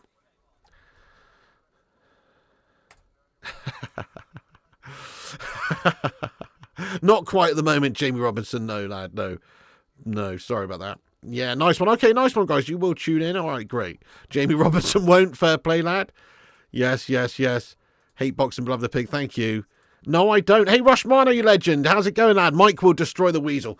Come on, Iron Mike. I know that's it, isn't it? All will be right in the world if Mike Tyson could just land a big meaty uppercut under Jake Paul's chin and knock him the fuck out. All will be right again in the world, won't it? Please make that happen. Tyson's still got a chance, even though he's 58. He's got power. He looks good. He can still move. For a couple of rounds, he's going to be dangerous, definitely. He's going to be dangerous, mate. And it's just whether or not Jake Paul, can survive for the first few rounds. If he does, I think it will be tougher for Mike to actually finish him. But if he can finish him the first few rounds, yeah, I think if he goes out there, couple of rounds of absolute carnage, he can get him gone, yeah. Jake Paul's gash end of the day. People talk about Jake Paul like he's actually a good boxer, and he's decent, right? He is decent, but I'm sorry, Tommy Fury is a decent boxer. I wouldn't say he's a great boxer. I wouldn't say he's a good boxer. He's a decent boxer. Tommy Fury, he's okay. Inexperienced to a degree. Comes from a, boxing family. He's nowhere near as skilled as his half-brother Tyson or anywhere near that. He's a decent boxer. Young, not that experienced, decent boxer. Jake Paul's on the same sort of level that, apart from that Tommy Fury beat Jake Paul. when they actually fought. The only time he's actually fought somewhat of a boxer who's not a retired MMA guy or something, or somebody who's over the hill, he's lost. So, yeah, he's not a great boxer either. Jake Paul is... Look, end of the day, if you or any of you in your mid-20s had the resources available to you to commit yourself to training boxing basically full-time, whilst also receiving the best training capable that's around, essentially, like training with the elite of the elite, proper boxers trainers, and also sparring proper elite level boxers. If any of you guys in your mid-20s did that for 5 years, you'd probably be pretty damn decent too, you know. So I'm not saying he's shit, I'm just saying he's really not that good. He's just a bang average boxer, really. Yeah. And you know, I'm pretty sure Tyson absolutely annihilates him.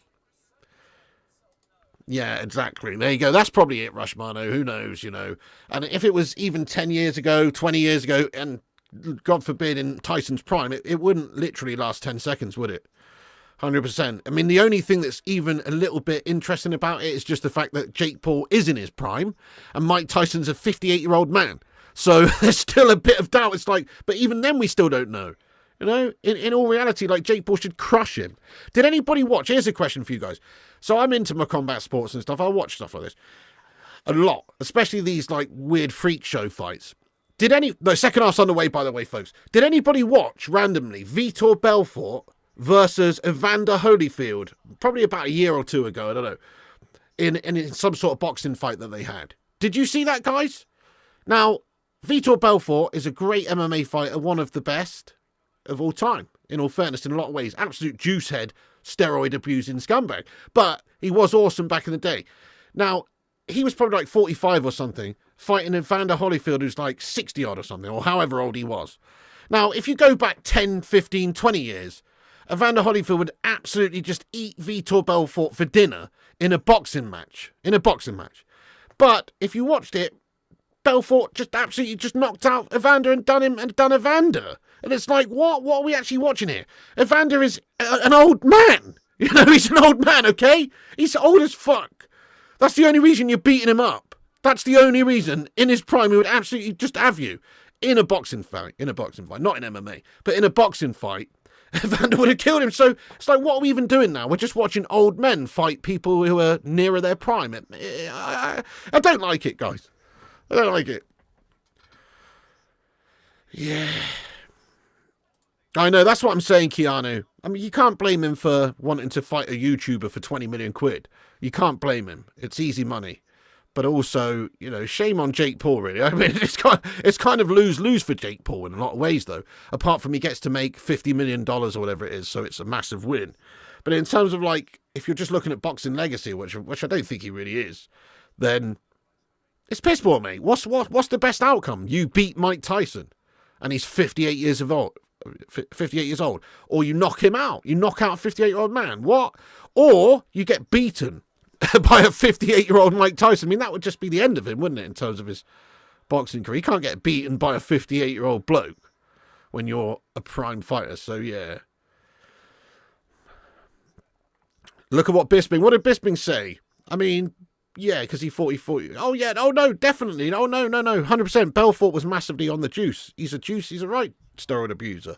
If you look at his body back in the day, pre-USADA, for UFC, in the UFC, he's literally ripped to fuck. And then after they brought USADA in and they did all those random drug tests, after that he just goes into skinny dad bod mode. He was blatantly on the roids, big time. And probably, yeah, juiced back up again after he left the UFC for that fight. Yeah, oh, that would be awesome, Rushmano. Yeah, I still think Lennox Lewis would duff up Tyson, to be honest. Yeah, definitely. Lennox Lewis just had his number read, didn't he? Lennox Lewis pretty much one of, if not the best boxers of all time, yeah, in terms of the heavyweights.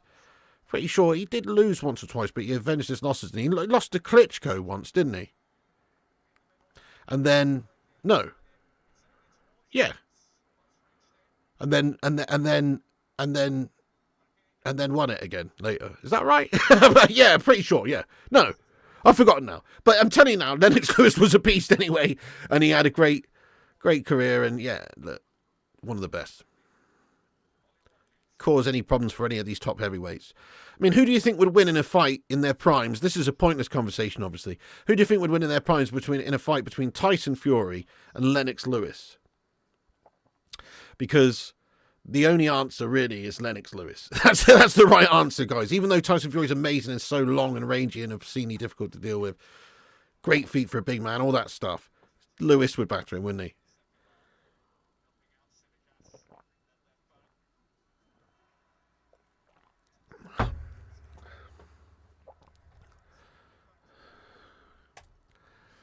Yeah, you're probably right, Rushmano. I can't even really remember. You know, to be fair, Lennox Lewis started his career like he was in the late 80s, early 90s. So I only really remember his career from like the mid 90s on. So like when he was fighting Tyson and stuff like that. But yeah, Lennox, his record is brilliant. He did lose one or two, but I'm pretty sure he avenged his losses, didn't he? Pretty sure. Let me have a look at Lennox Lewis's record real quick. But I know he had a fantastic record. And he did lose one or two, but pretty sure got the wins back. Let's have a look.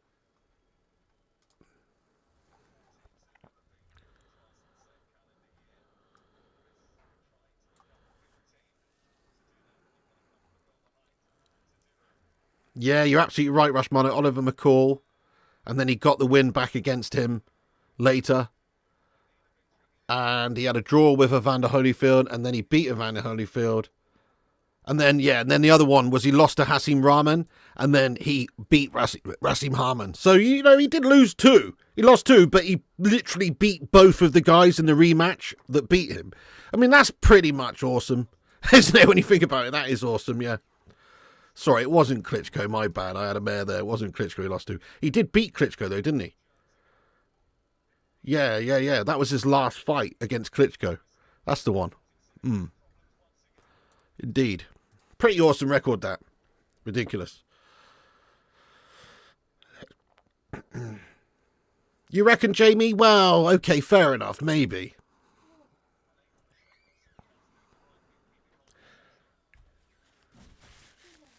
You say that right, Jamie, but although Tyson was an absolute beast at that age and everything, I don't know, you know, Lennox Lewis was just so big and strong and rangy and awesome. And like, you know, like, so like Mike Tyson when he was, I want to say 18, I could be wrong, no, it was before that then, 17, 16. He was like an Olympic alternate for the USA, Team USA in the boxing in the 80s sometime. But he wasn't like their first, you know, he's like an alternate. So you say that, but obviously they had higher amateurs ranked higher or whatever that they felt to represent the USA better than Mike. I think maybe he's like 16 actually, so maybe that's why. Never mind. But yeah, 18 to 25, Tyson was just unbelievable. Mid to late 80s, he was just rocking everyone, mate. You're right. He was obscene. Mike or Tyson Fury? Honestly, Tyson Fury, I think, wins that one. It's hard to say, obviously, because Mike Tyson could easily go out there and knock out a horse, especially in like the first couple of rounds with those crazy uppercuts. And, you know, he's just such a beast, especially if he gets inside in the pocket and everything. He's just unstoppable. However, Tyson Fury actually probably has a lot of the attributes required to keep a prime Mike Tyson, you know, reasonably at bay. Not this Tyson, but Tyson a few years ago, you know, Tyson Fury, that is. You know, he's so tall, so rangy. He's got a great jab, great feet, quick hands. I do think Tyson Fury pretty much causes problems for almost every heavyweight of all time as well, just because of his size and reach and unorthodox fighting style and everything. You know, he switches stances and all sorts. Oh, Madwakey. No, sorry. Curtis Jones, was it, with a shot on goal for England? Gordon it was it? I don't know. Somebody's had a shot for England there. Frank Bruno, you know what I mean, Harry? You know what I mean, Harry? I loved Frank Bruno. Frank Bruno was awesome, yeah. Loved Bruno. But yeah, that was a shame. He was a great boxer, though. He's a good boxer. He's a huge, tough bloke. But yeah, like Mike Tyson just put him through the ropes and done him, didn't he? But Bruno was very good level, though. Yeah.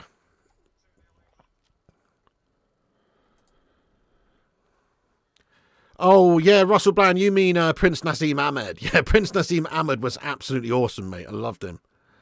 One of the best. His style was amazing to watch. He just took the piss, didn't he? He was brilliant. Oh, header for England again. It hits the post and bounces away. Still 1-0. Greece, hang on. Yeah, that was Prince Naseem Ahmed, mate. He was quality. And but Amir Khan, actually, if Amir Khan had a chin, he would have probably... I mean, think about that Canelo fight, right? He's doing fucking awesome until he gets knocked to fuck out. You know what I mean? So, you know. Yeah. Oh, yeah, you know it, Russell. Tyson said Bruno gave him the hardest punch he ever took. Yeah, no, never seen that one, Jamie Robinson, actually. No, I've heard good things, though, but I've never actually seen that. You ever seen The Cinderella Man? That's a good one. Oh, yeah, he wasn't. When he was in the 80s, he was just ridiculous, yeah. You're probably right, Josh Fryer. Yeah, maybe so. You're probably right. Customato dying when he did probably was a big reason why Tyson maybe didn't, have, I say, a career as good as he could have done, because that sounds silly, because he had a great career, but he still lost like 5 times or however many, and, was beatable towards the end, definitely. So, yeah, you might be right. Customato was a huge positive figure in the life of Mikey Tyson, lad, and once he died, that's going to have a big effect on him, yeah. Nassim's entrances, yes, mate, fucking being, like, lifted in on magic carpets and stuff or whatever. It was awesome. How many times these players turning down the chance to cross the effing ball? Oh, I feel you, Rushmano. Yeah, classic boring. Sorry, guys, we've just been talking hard about boxing there, haven't we? There is a game of football, in case you didn't know. It's just a boring snooze fest of a game. Pretty boring stuff, this. One of these days, though, we're actually going to tune into an England game. We're going to be like, this is a great game of football. One of these days, it's going to happen. I'm obviously not expecting when Lee Carsley's here. Obviously, Thomas Tuchel will be starting soon. Yeah, there you go, Josh Fryer. Joe Calzaghe, one of the greats, Robbie. One of the most underrated GOATs, lad. 46-0. Can't argue with it. What's up there, Hirko Johannes? Larry Holmes. Yeah, well, that was just an unbelievably great era of boxing, Like, I still think that the older eras of boxing, as in 60s, 70s, 80s, I personally think that's better than anything we've had since then. The 90s was good, but since then, the Klitschko era, a bit boring, hug and jab and all that. Great boxer, but a bit boring, Like, if we're being honest, the best fighters were back in the day, weren't they? Larry Holmes and Sonny Liston, Muhammad Ali, Joe Frazier, Shit like that. George Foreman, you know what I mean? Any of those guys you could put up against the guys around today, and they probably do pretty fucking favourably. Do you know what I mean? They're absolute beasts. They're all beasts back then. Better than now in a lot of ways.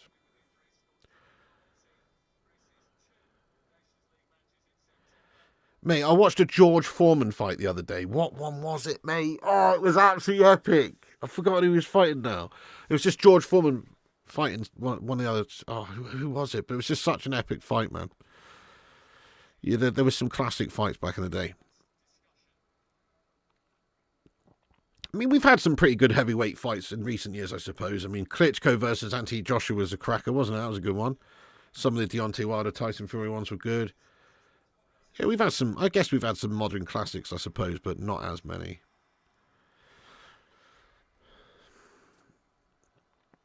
Yeah, nice one. Oh, yeah, Ali was just absolutely goated. I agree, 70s and 80s, golden era, yeah, that's probably true. Calzaghe versus Froch. Is that a serious question? Is it UK Street? Joe Calzaghe all day, mate. All day, lad. 100%.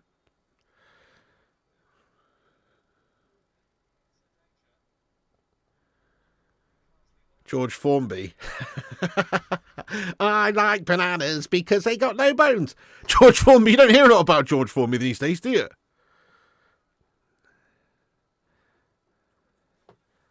There you go. There you go.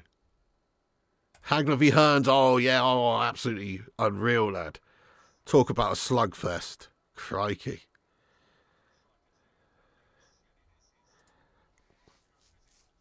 Yeah, they were awesome as well, Rushmano. They were great. Eubank versus Ben.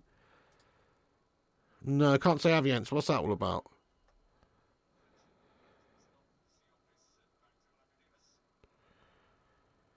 Yeah, oh yeah. I love an old school boxing documentary, me lad. When We Were Kings, that's an absolute classic. I do remember that Jose Salgado, yeah. You think Bart Gunn won the tourney only to get knocked the fuck out by Butterbean. That's exactly what happened, yeah. So I believe what they wanted was Dr. Death Steve Williams to win. So they had like an actual fight in the WWE. It was an actual boxing matches with a few rounds, and it was real. And so they had like, like I think the Godfather competed in it, and a few of the lower people in the roster competed in it. And yeah, Bart Gunn, just some like pretty much lower roster unknown melt at the time, won because he was actually legit tough, And they were expecting Steve Williams, Dr. Death to win, but he didn't. He got knocked the fuck out by that guy. And then they said, "Oh, really, Bart Gunn, you've ruined our whole plans of making Dr. Death this big badass dude. You've ruined it. So now we're going to give you Butterbean." And then Butterbean just gave him, which was a brutal knockout, mate. Bart Gunn versus Butterbean. Butterbean knocks him into the 10th dimension of hell. It is horrible. Oh. Adam Rawson, what's going on, you legend? Yes, lad. If you're just getting in the stream there, Adam, and anybody else, do smash the like button and hit the subscribe button. Cheers. Also, I'm going to shout out everyone in a minute who reposts us on x.com. Links pinned at the top of the live chat there. Yeah, good though, Adam Rawson, mate. Thanks for asking. How's you been? Stephen Shipman, you legend. What's going on? Your foot versus Scumbag's ass. I know I'm betting on. Stephen Shipman, come on. Bringing those flames. What's happening, lad? Get in Just a Harmless Potato. Hagler versus Hearns is elite, mate. Funny enough, I actually watched that like 2 weeks ago again, just because I watch it every 5 years or every few years. It's a classic. Yeah, Butterbean was just so powerful, yeah.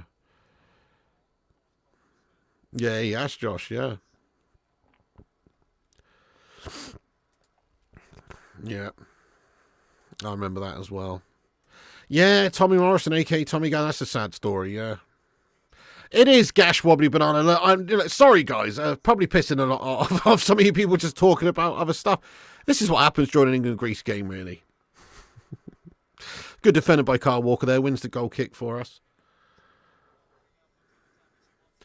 Oh, yeah. That's the one with, yeah, that's, oh, no.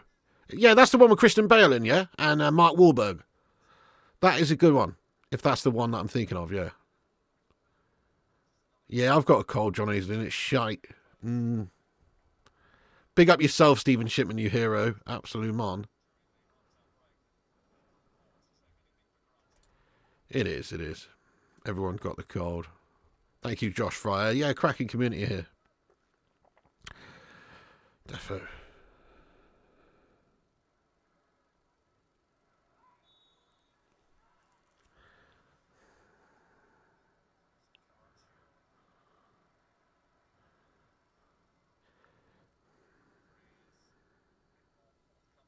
By the way, Rushman, are you still here, lad? Man United versus Netherlands tomorrow, says Nan Hughes. Yeah, nice one. I would actually love that, if they did stuff like that. They would never do it in this day and age. But I'm pretty sure they used to, didn't they?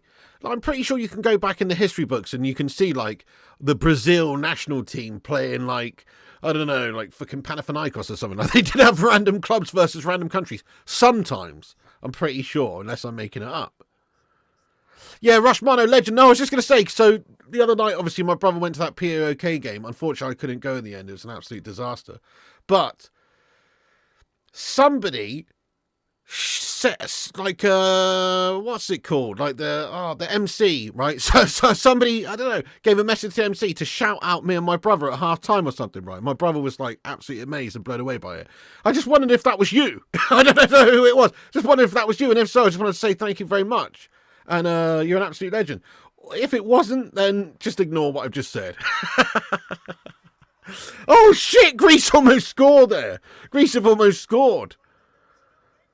But, yeah, bloody hell, they've almost scored on the counter, guys. Dodgy, just wide of the right stick there for Greece. Almost an equaliser for them. Crikey.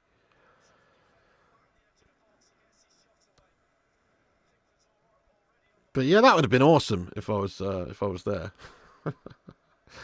C. Robert Zemeckis said in an interview in America Pig he really wants to make another Back to the Future. Oh, yes. Dude, that needs to happen.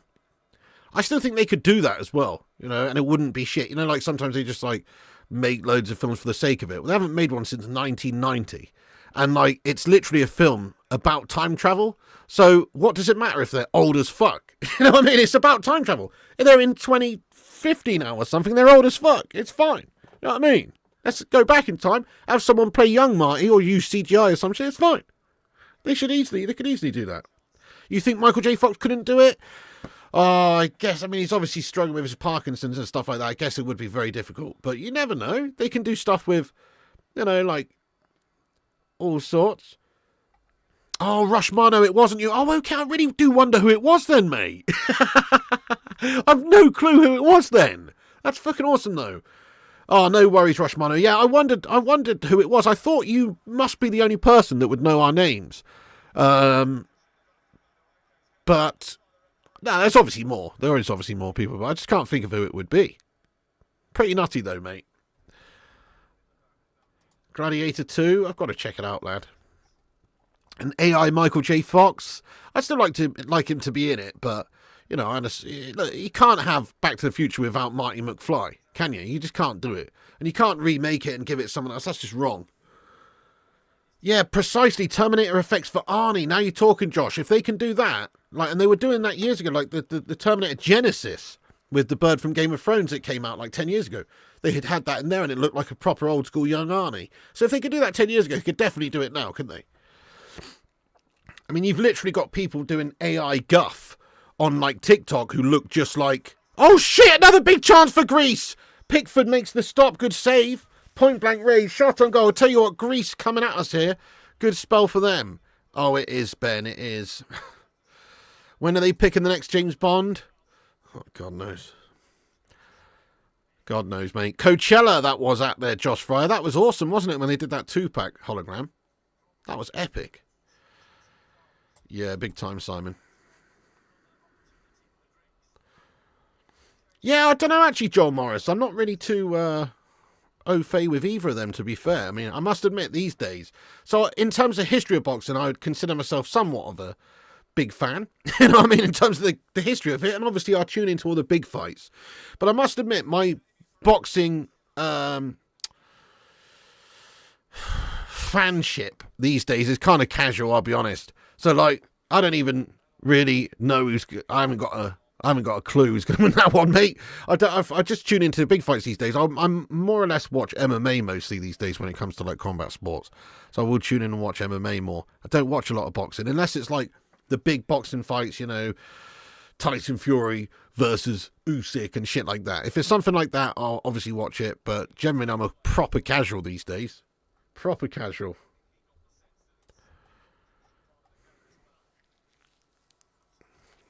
Gav's highlights, right? Yeah.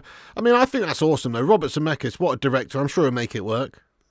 Zemeckis is an awesome director. What else has Zemeckis done? He did Back to the Future. Pretty sure he did Castaway as well, didn't he? And also, he's basically just awesome, mate. So I'm pretty sure he'll do it justice. Favourite film? I'd have to say Forrest Gump or Back to the Future. Yeah, Forrest Gump or Back to the Future. Rushmano, it's that Coot guy, Lee Coot or whatever his name is. He's been on the bag all night, mate, with some Indonesian hookers. So he says he's got his mind on other things, mate. He's not prepared to brandish the cards, man. Do you know what I mean?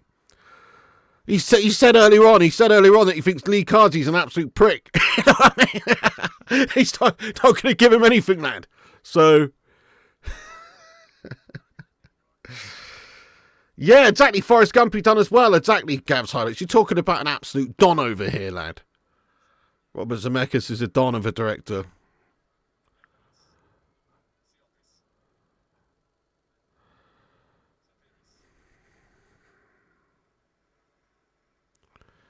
Fantastic film, Russell Bland. Yeah, that's a great one. Spielberg's also goated, isn't he? Kieran, what's happening, you legend? Best band, Beatles or the Stones? Hirko, honestly, I think if you've got to go for the Beatles in terms of... Actually, do you know what? These days I prefer the Stones, just about. These days, these days I prefer the Stones, man. The Stones has got some banging tunes. They really have. And they're less like... They're much more raw and like, they're not as even though, well, not manufactured, but, they're not as bubblegum. The Beatles, although absolutely insanely awesome, and they've basically, I don't think anybody's had an impact on the music industry as much as them ever. But I still maybe do prefer the Stones just about, mate. Don't know. Oh, says Stones all day, Beatles are shy. Beatles are not shy. The Beatles have done some classics. Oh my God, another free shot for Greece on the edge of the box. Podcast with the shot, the number 10 for Greece, right into the hands of Pickford. Greece having chance after chance here. They can't actually, they can't convert. Go on, Russell Brand. Nice one. That's good, though. At least you watched it. No, they're awesome, Duke of Rodtown. They're absolutely awesome. Don't get me wrong, they're awesome. I love the Beatles, but also do think that the Stones have got some banging tunes. You know, Gimme Shelter. Come on. I mean, as much as the Beatles are awesome, you know, you can put that Gimme Shelter up against any song, and it's just a fucking banging tune. Do you know what I mean? It really is. Proper dirty song, like dirty good song. You know what I mean? Compare that to Yellow Submarine. Fair enough, Russell. Yeah, fair enough. But they've done some good songs, haven't they? Done some good ones.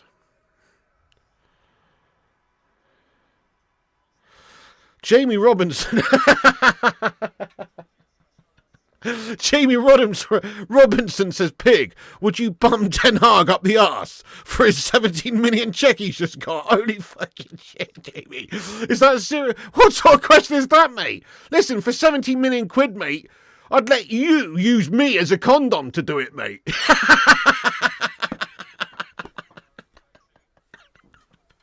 17 mil? What the fuck? What sort of question is that, dude? Oh my God.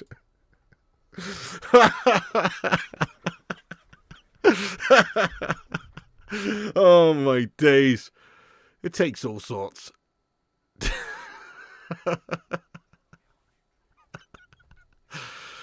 Goodness me. Music was personal choice. It is. I like a bit of ABBA, mate. 100%. What's wrong with ABBA, mate? Nothing. Decent, lad. Good pop music.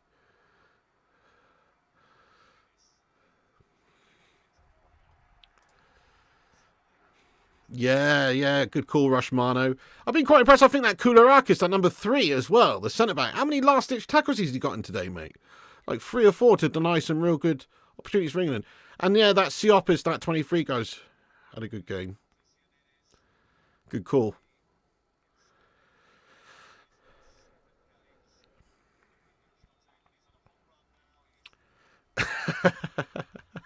What's the least amount you do it for? Steady on that. I wouldn't do that, guys. I'm just saying. St. James, best Stones albums when Mick Taylor was playing guitar. 50 quid.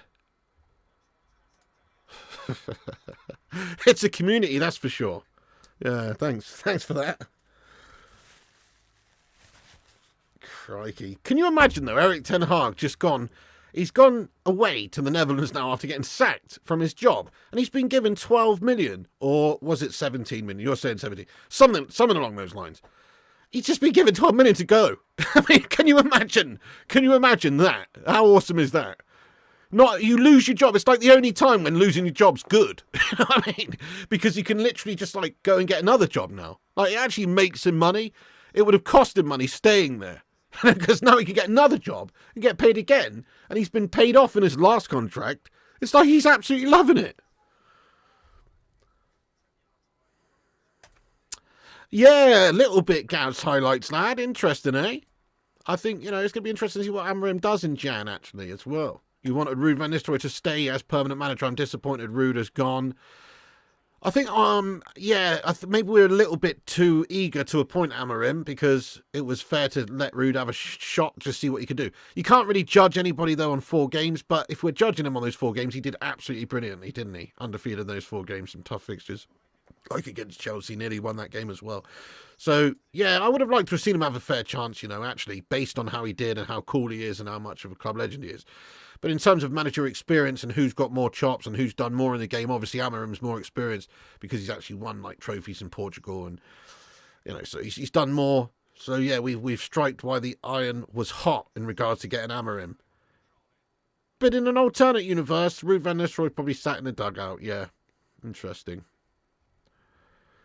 Exactly.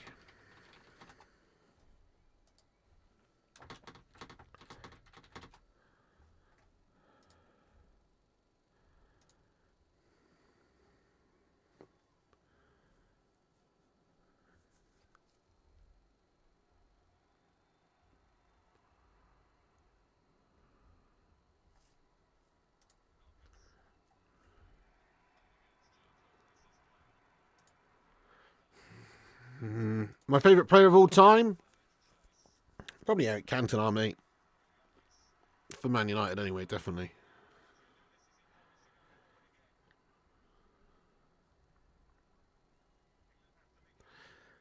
What other job gets you a massive payoff for being shite? Exactly, Electra. That's what I'm saying. It's a pretty awesome job, that, isn't it? I know it's high pressure and it's difficult. Probably not Gav's highlights, mate. Oh, probably not. I'm a bit under the weather, mate. And I'm probably just going to chill tonight, mate, and then get back at it tomorrow with that Jake Paul, Mike Tyson watch along on this channel. And depending on the timings and stuff, I might do a FIFA stream before or after, depending on the timings of it. What time's the actual ring walk expected for the main event? I'll probably only do like Taylor Serrano and the main event. I'm not going to do the whole card. I don't really give a shit. I'll just tune in like half an hour or 45 minutes before the actual main event. You know what I mean? So, yeah, come and join us for that tomorrow night. You like the police, but Sting gets right in your tits. Josh Fryer, no, I don't actually. I do think, obviously there's still a lot of street ballers and stuff who grew up, playing in the streets, just like Maradona or Pele did or whoever, I still think there's a lot. But certainly the professionalism, the athleticism is more so into the game these days than ever. The days of, having a bit of body fat and drinking beers and smoking cigs, those are over. You've got to be super elite professional fitness wise these days as well, don't you? So there is an element of that, but I still think that obviously, there's still some great footballers. But if we're just being honest, I don't think the level is actually as high now as it was, say, 20 years ago or 30 years ago, which sounds crazy because usually things go on. But maybe it's the way that they've changed the game or the game's changed, but it just seems like defenders aren't as good as they used to be. That's what it seems like to me.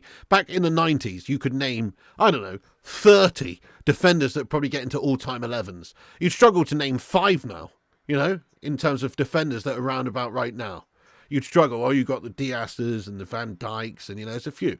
But, like, back then you would be saying Maldini, Baresi, looking, Stam, and Ferdinand and Sol Campbell and look at all these elite defenders that you had back in the day. There was just more of them. There was way more of them. Tony Adams was a very good defender though.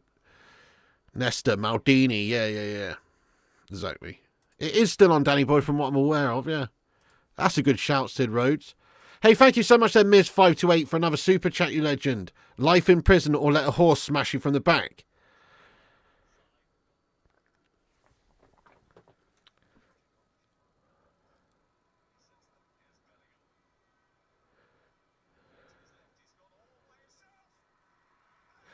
Get in there, goal for England, mate. Bellingham scores. Come on, yes, lad, let's go. Bellingham shot from outside the box. It's hit the post, and it's bounced off the back of Vlachodimos, guys. And it is in the back of the fucking net, mate. Vlachodimos' own goal, but, I guess it's Bellingham's. I don't know. No, it'll go down as an OG, that one, won't it? But Bellingham hits the post. It bounces off the post and hits Vlachodimos on the back, and then it's just trickled over the line. Get in there. When did Harry Kane, speaking of horses, when did Harry Kane come on the pitch, guys? I missed that.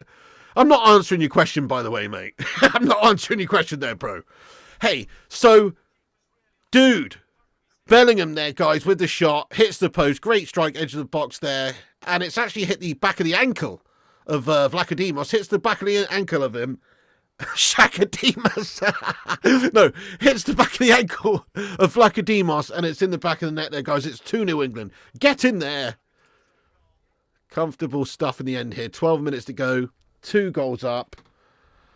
Bellingham goal, and also in the first half, Ollie Watkins tap in. Lovely bit of play by Madueke in the build-up.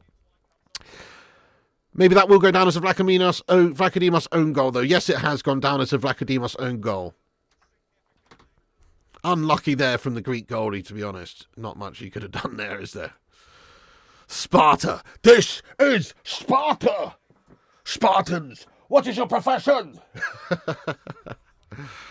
Who would I like to see as presenter for Match of the Day? It would be me, Simon. No, actually, I wouldn't like that, to be honest. It's too PC and guff. I don't want to be employed by the BBC, mate. Bunch of fucking nonce bags. I'm joking, guys. I'm joking. Anyway, No. So,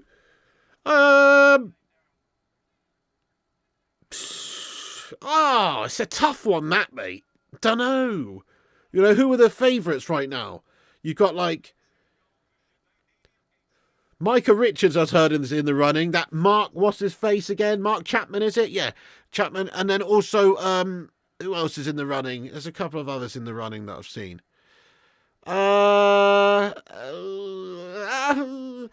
Alex Scott, yeah, she's definitely not her, mate. Gabby Logan would be a great choice, Simon, actually. Gotta like Gabby Logan, don't you? Always like Gabby Logan. Gabby Logan, great presenter, mate. She would be decent, actually. But personally, Roy Keane. Could you imagine Roy Keane doing Match of the Day? That'd be fucking awesome, wouldn't it? That'd be so awesome. Right, we're going to get over to the United game now. They've got to be the worst United side I've ever seen. They're a disgrace and a nonsense. I'd be throwing punches at him if I was on their team right now. Oh, just do your job. That's all you got to do. Just do your job. Every single week. I mean, just Keno going in Raw every single week. That'd be awesome. Shearer. Yeah. Maguire. Do you know what I reckon would be great for the job? Jermaine Jenas. Oh, dudes, the fact that Jermaine Jenas is no longer going to be the next replacement for Match of the Day makes me happy. And I know he's a shagger or whatever, and he's done this and he's done that at work or whatever, inappropriate or whatever. You know, in one respect, nobody was hurt, and it means that he's not going to be on our TV screen. So it's just a massive win-win, isn't it, guys? Do you know what I mean? Imagine if that had never happened and then Jenas was taken over from Lineker, which was blatantly what was going to happen. That was going to happen, guys. Jenas was going to be the replacement for Lineker. That was written in the stars. But thankfully, those stars changed. Because that would have been awful, wouldn't it? Having Jermaine Jenas hosting Match of the Day. Nice, Xander. You're wearing your Kobe Mainu shirt. That is sensational, Xander Kroger, lad. How's you doing anyway, you absolute hero today? Jermaine Dick Big Jenas. He's a tool. He likes to show people. Anyway, yes, he does, Laron. Oh, yeah, let's have a look at the repost. Thank you, Kieran. Thanks, everyone who's reposted us on X. Just going to pop over there and give a shout-out to everyone who has indeed reposted us. We've had 9 reposts. Thank you to the 9 reposters here, you legends. Let's have a look. We've got Hannah. Thank you, Hannah. The Goat, Richard Wisterpeck. John Boy Cat. Paul Warburton. Kieran Bristol. Tap Fuma. Uncaged Squid. Gav's Highlights. And Just a Harmless Potato. Going in there and reposting us on X.com. Thank you so much, guys, to everyone who's done that and helped spread the word of the show. Cheers, guys. Absolute heroes.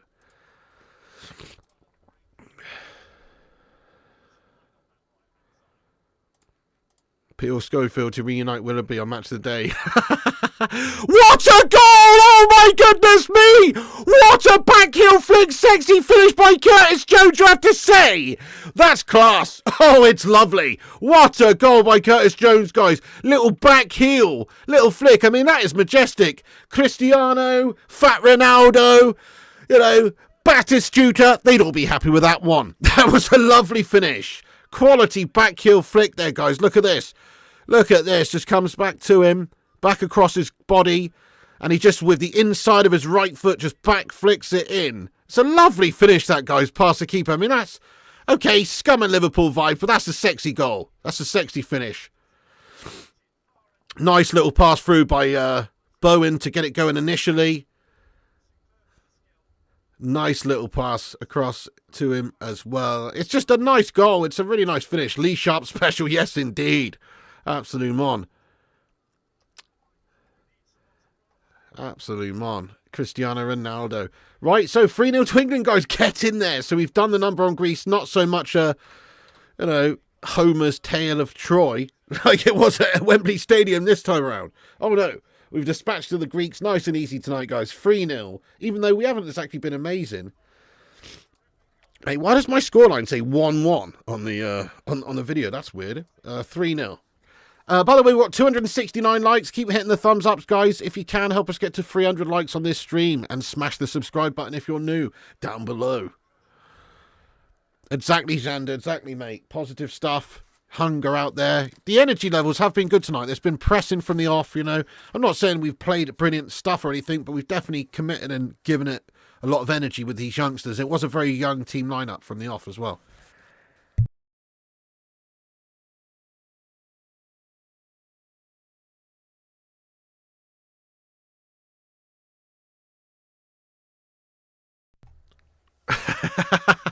Chris Eubank for Match of the Day. Welcome to the show. Absolutely stupendous game of football in the Premier League today. Wonderful pugilists on display. Can't do the voice. My name's Christopher Eubank, and welcome to Match of the Day. Could you imagine? Oh. David Attenborough hosting Match of the Day, eh? We go over to the Etihad Stadium, where we see Pep Guardiola beginning the mating ritual of the cheating bastard. A long metamorphosis into a boring bastard.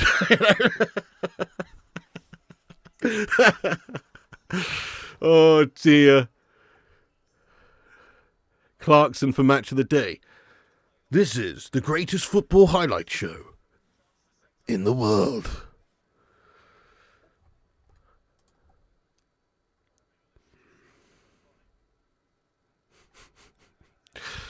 A little Ricky Gervais in your voice. You what?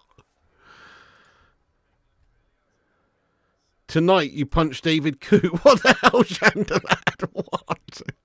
Crikey. Oh, man. Danny Dyer. Oh, what's happening there, geezer? It's Match of the Day. That's right. We're gonna watch West Ham now. Mighty Hammers playing my son-in-law. Bowen's on their team. Proper geezer he is. That's right. Let's tune in. Could you imagine? Oh, that'll be good. Hello there, the cake and what's going on? He says, boring bastard. I hope you're not talking about me, Piggy. Well, your ear's burning over there, lad. Your hair couldn't be, could it? Burning scalp and that's it. No, I'm joking. Sorry, Cake. How you doing? No, I wasn't talking about you. Peter Crouch or Rio 30. Oh, interesting, Wolfster. That's quite interesting. I reckon it might be that Chapman guy. Even though he's not obviously a footballer or whatever. He's just in and around it. They usually have some sort of guy like that, don't they?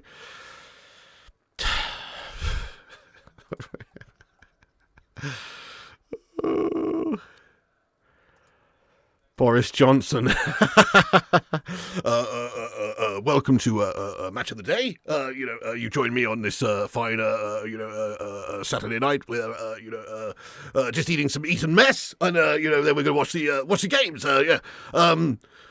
Playing like a bunch of protoplasmic invertebrate jellies of men. Oh my god. Oh dear, could you imagine that? That'd be shit. Schwarzenegger as presenter. Come on, we gotta get to the chopper. Ow, I'm gonna rip out your goddamn spine if you keep defending like that. My name is Arnold, the Terminator, the Governor of California many times. Ow, gonna rip out your spine. Sorry, guys, what has this turned into? This game's shite, that's why. Even though we're winning 3-0. This might be the most boring 3-0 I've ever seen, actually. Even though, obviously we've done well, we've scored 3 goals. Still quite a non-eventful 3-0. Let's be real. Kate Cadet. There's no need for that, is there? Do you know who you sound like, Kate Cadet? I'll tell you sound like, mate. You sound like Gail Platt's son in Coronation Street, mate. So, steady on, mate. Don't believe me. What's his name? Oh, I forgot his name now. The knobhead. The knobhead. David Platt, mate. David Platt. That's you, that is, Kate Cadet, lad. The time has come to get these Yank bastards out our football club. Come on, United. Told you. I told you he does. He sounds just like him, mate. And there's nothing wrong with that, mate. There's nothing wrong with that. I'm just saying, don't have a go at me about who I sound like, bro. Okay? I actually modelled myself on the succulent Chinese meal man anyway. You know what I mean? What is my crime? Eating a meal? A succulent Chinese meal? Get your hands off my penis! He does sound like David Platt, doesn't he? I told you. Oh, that was a great goal that David Platt scored back in the day. That was a good one. Good player was David Platt, even though he's an Arsenal scummer. James Corden. Oh, no. Please. Please, what are you trying to do to us there, Chelsea? What are you trying to do? Yeah, rest in peace to that guy, man.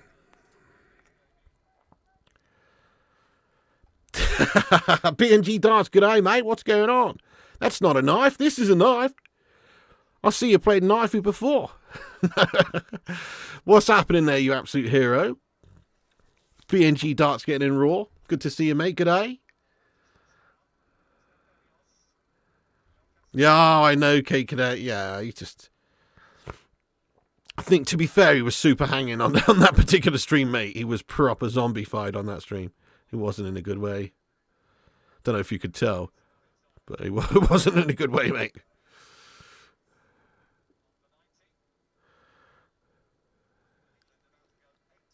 Yeah, I saw that, Xander. Someone set off a flare in the stands there, yeah. It's all kicking off. So, England absolutely battering Greece up 3-0, guys. Happy days. Who's your man of the match, folks? Let's have a little discussion. I guess it's hard to look beyond Bellingham, really. But also, yeah, Madueke, very impressive, particularly in the first half. Jones, obviously, has had a very good game. Also. Solid from, Gay here, Conser earlier in the first half as well. What do you reckon, guys? Who's your man of the match? Have your say. I'm going to just about give it to Bellingham. But, plenty of good performances out there tonight, to be fair. Pretty good game from England. Obviously not amazing, but still 3-0. Pretty decent. Check out this pic I sent you of Luka Modric. Where is it, mate? On Telegram? Oh, yes, I've got it.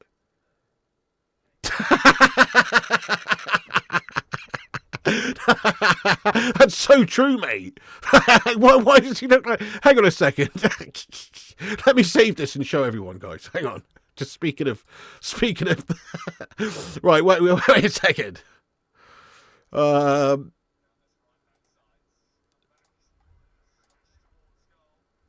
at this, guys. Luka Modric. Quality picture, that Rushmano. Gail Platt. Is it Gail Platt or is it Luka Modric? It's hard to tell. Quality, mate. I like that. Oh. Accurate. It's Gail Modric. Oh, dude, this wanker with the flare smoked out the whole stadium, hasn't he? You know what I mean? Inconsiderate prick. Imagine being sat next to that guy who fucking your lungs would be bleeding right now. It's just one guy with a flare. The whole stadium's full of smoke. You know what I mean? It's harsh, Russell. Harsh but true.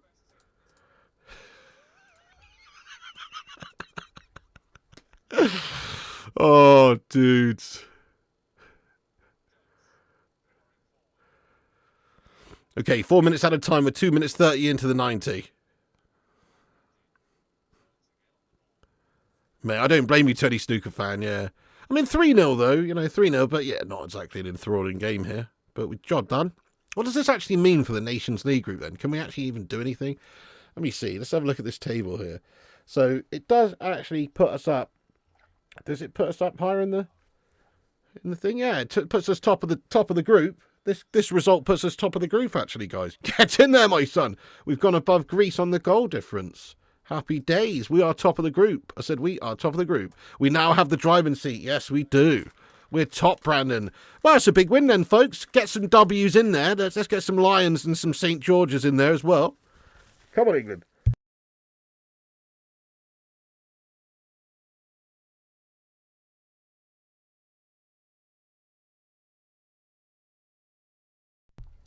We have to beat Ireland and do better than Greece we Finland. Yes, spot on. Definitely a great result, this. That's it. So it's in our hands now. Definitely in our hands. All we have to do is beat Ireland, says Ronnie Dodge. Ronnie Dodge, you long-time hero. What is good? How many pints would you need to sleep with Gail Platt? Bloody hell, -5? Sorry. Just a strong carbonated water, mate. You know what I mean? Oh, dear. And there's the final whistle, folks. What a way to end the stream. What a way to end the game there. 3-0 to England. Jobs are good and fair play, Carsley. Some good displays in there. I like the energy from the youngsters that were put out there. It might be England's B team, but it actually performed like much better than our last A team did against these Greeks. So good stuff there from England. Proper B team kids out, really. And 3 goals to the good against the Greeks. Come on. Lovely couple of goals as well scored today. The first one, I think, was an excellent little team move, capped off by Ollie Watkins. Obviously, the Bellingham one had a bit of fortune to it. It's come off Lakatimos for the OG. But the last goal, Curtis Jones' little flick was very nice as well. So couple of nice goals tonight from England. Get in there, you beauty. Cascade. Nah, it's just a bit of banter there, Josh, lad. It's just a bit of banter. Hey, thank you, Hirko Johannes. Thank you so much for watching this, lad. Appreciate it. Stop the clock. Okay, let's stop the clock here, folks. Nice one. Oh, bloody hell, Rush Money. Dude, I could have gone my whole life without seeing that, though. You know what I mean? Like, Rush Money, that's actually quite scary, mate. Dude, you can't send stuff like that, without giving me some sort of warning first, mate. You know what I mean? You can't send stuff like that without giving me a warning first, lad. That's militant, that. Let's show you what we're working with here, guys. Graham Souness. So is it Graham Souness or is it Subo? You decide. Please, you've got to give me warning there, lad. You have to give me warning, mate. All right? Manny Slouflaki, commiserations there, my son. Commiserations there, Mr. Manny Slouflaki. GG's, lad. GG's. But England, top of the group. What you saying, my friend? Oh, Eferisto for the 3 points, my son. Hey-oh! It literally has scarred me for life, that one, Rushy. Hey, Minoda, you have a great night as well, you legendess. Thank you so much for tuning in. Have an absolutely awesome night there, you legendess. Same goes for everybody else who's tuning in. I'm not going to do it tonight, Raj. I'm a little bit snotty, a little bit under the weather, mate. I'm just going to chill right out tonight, bro, and then get bang on it tomorrow with the streams. We're going to be doing a Jake Paul, Mike Tyson watch along on this channel, and then a FIFA stream every night over the weekend on the gaming channel as well. BNG, so this is the England game. So this is England. You know how we had Southgate as our manager?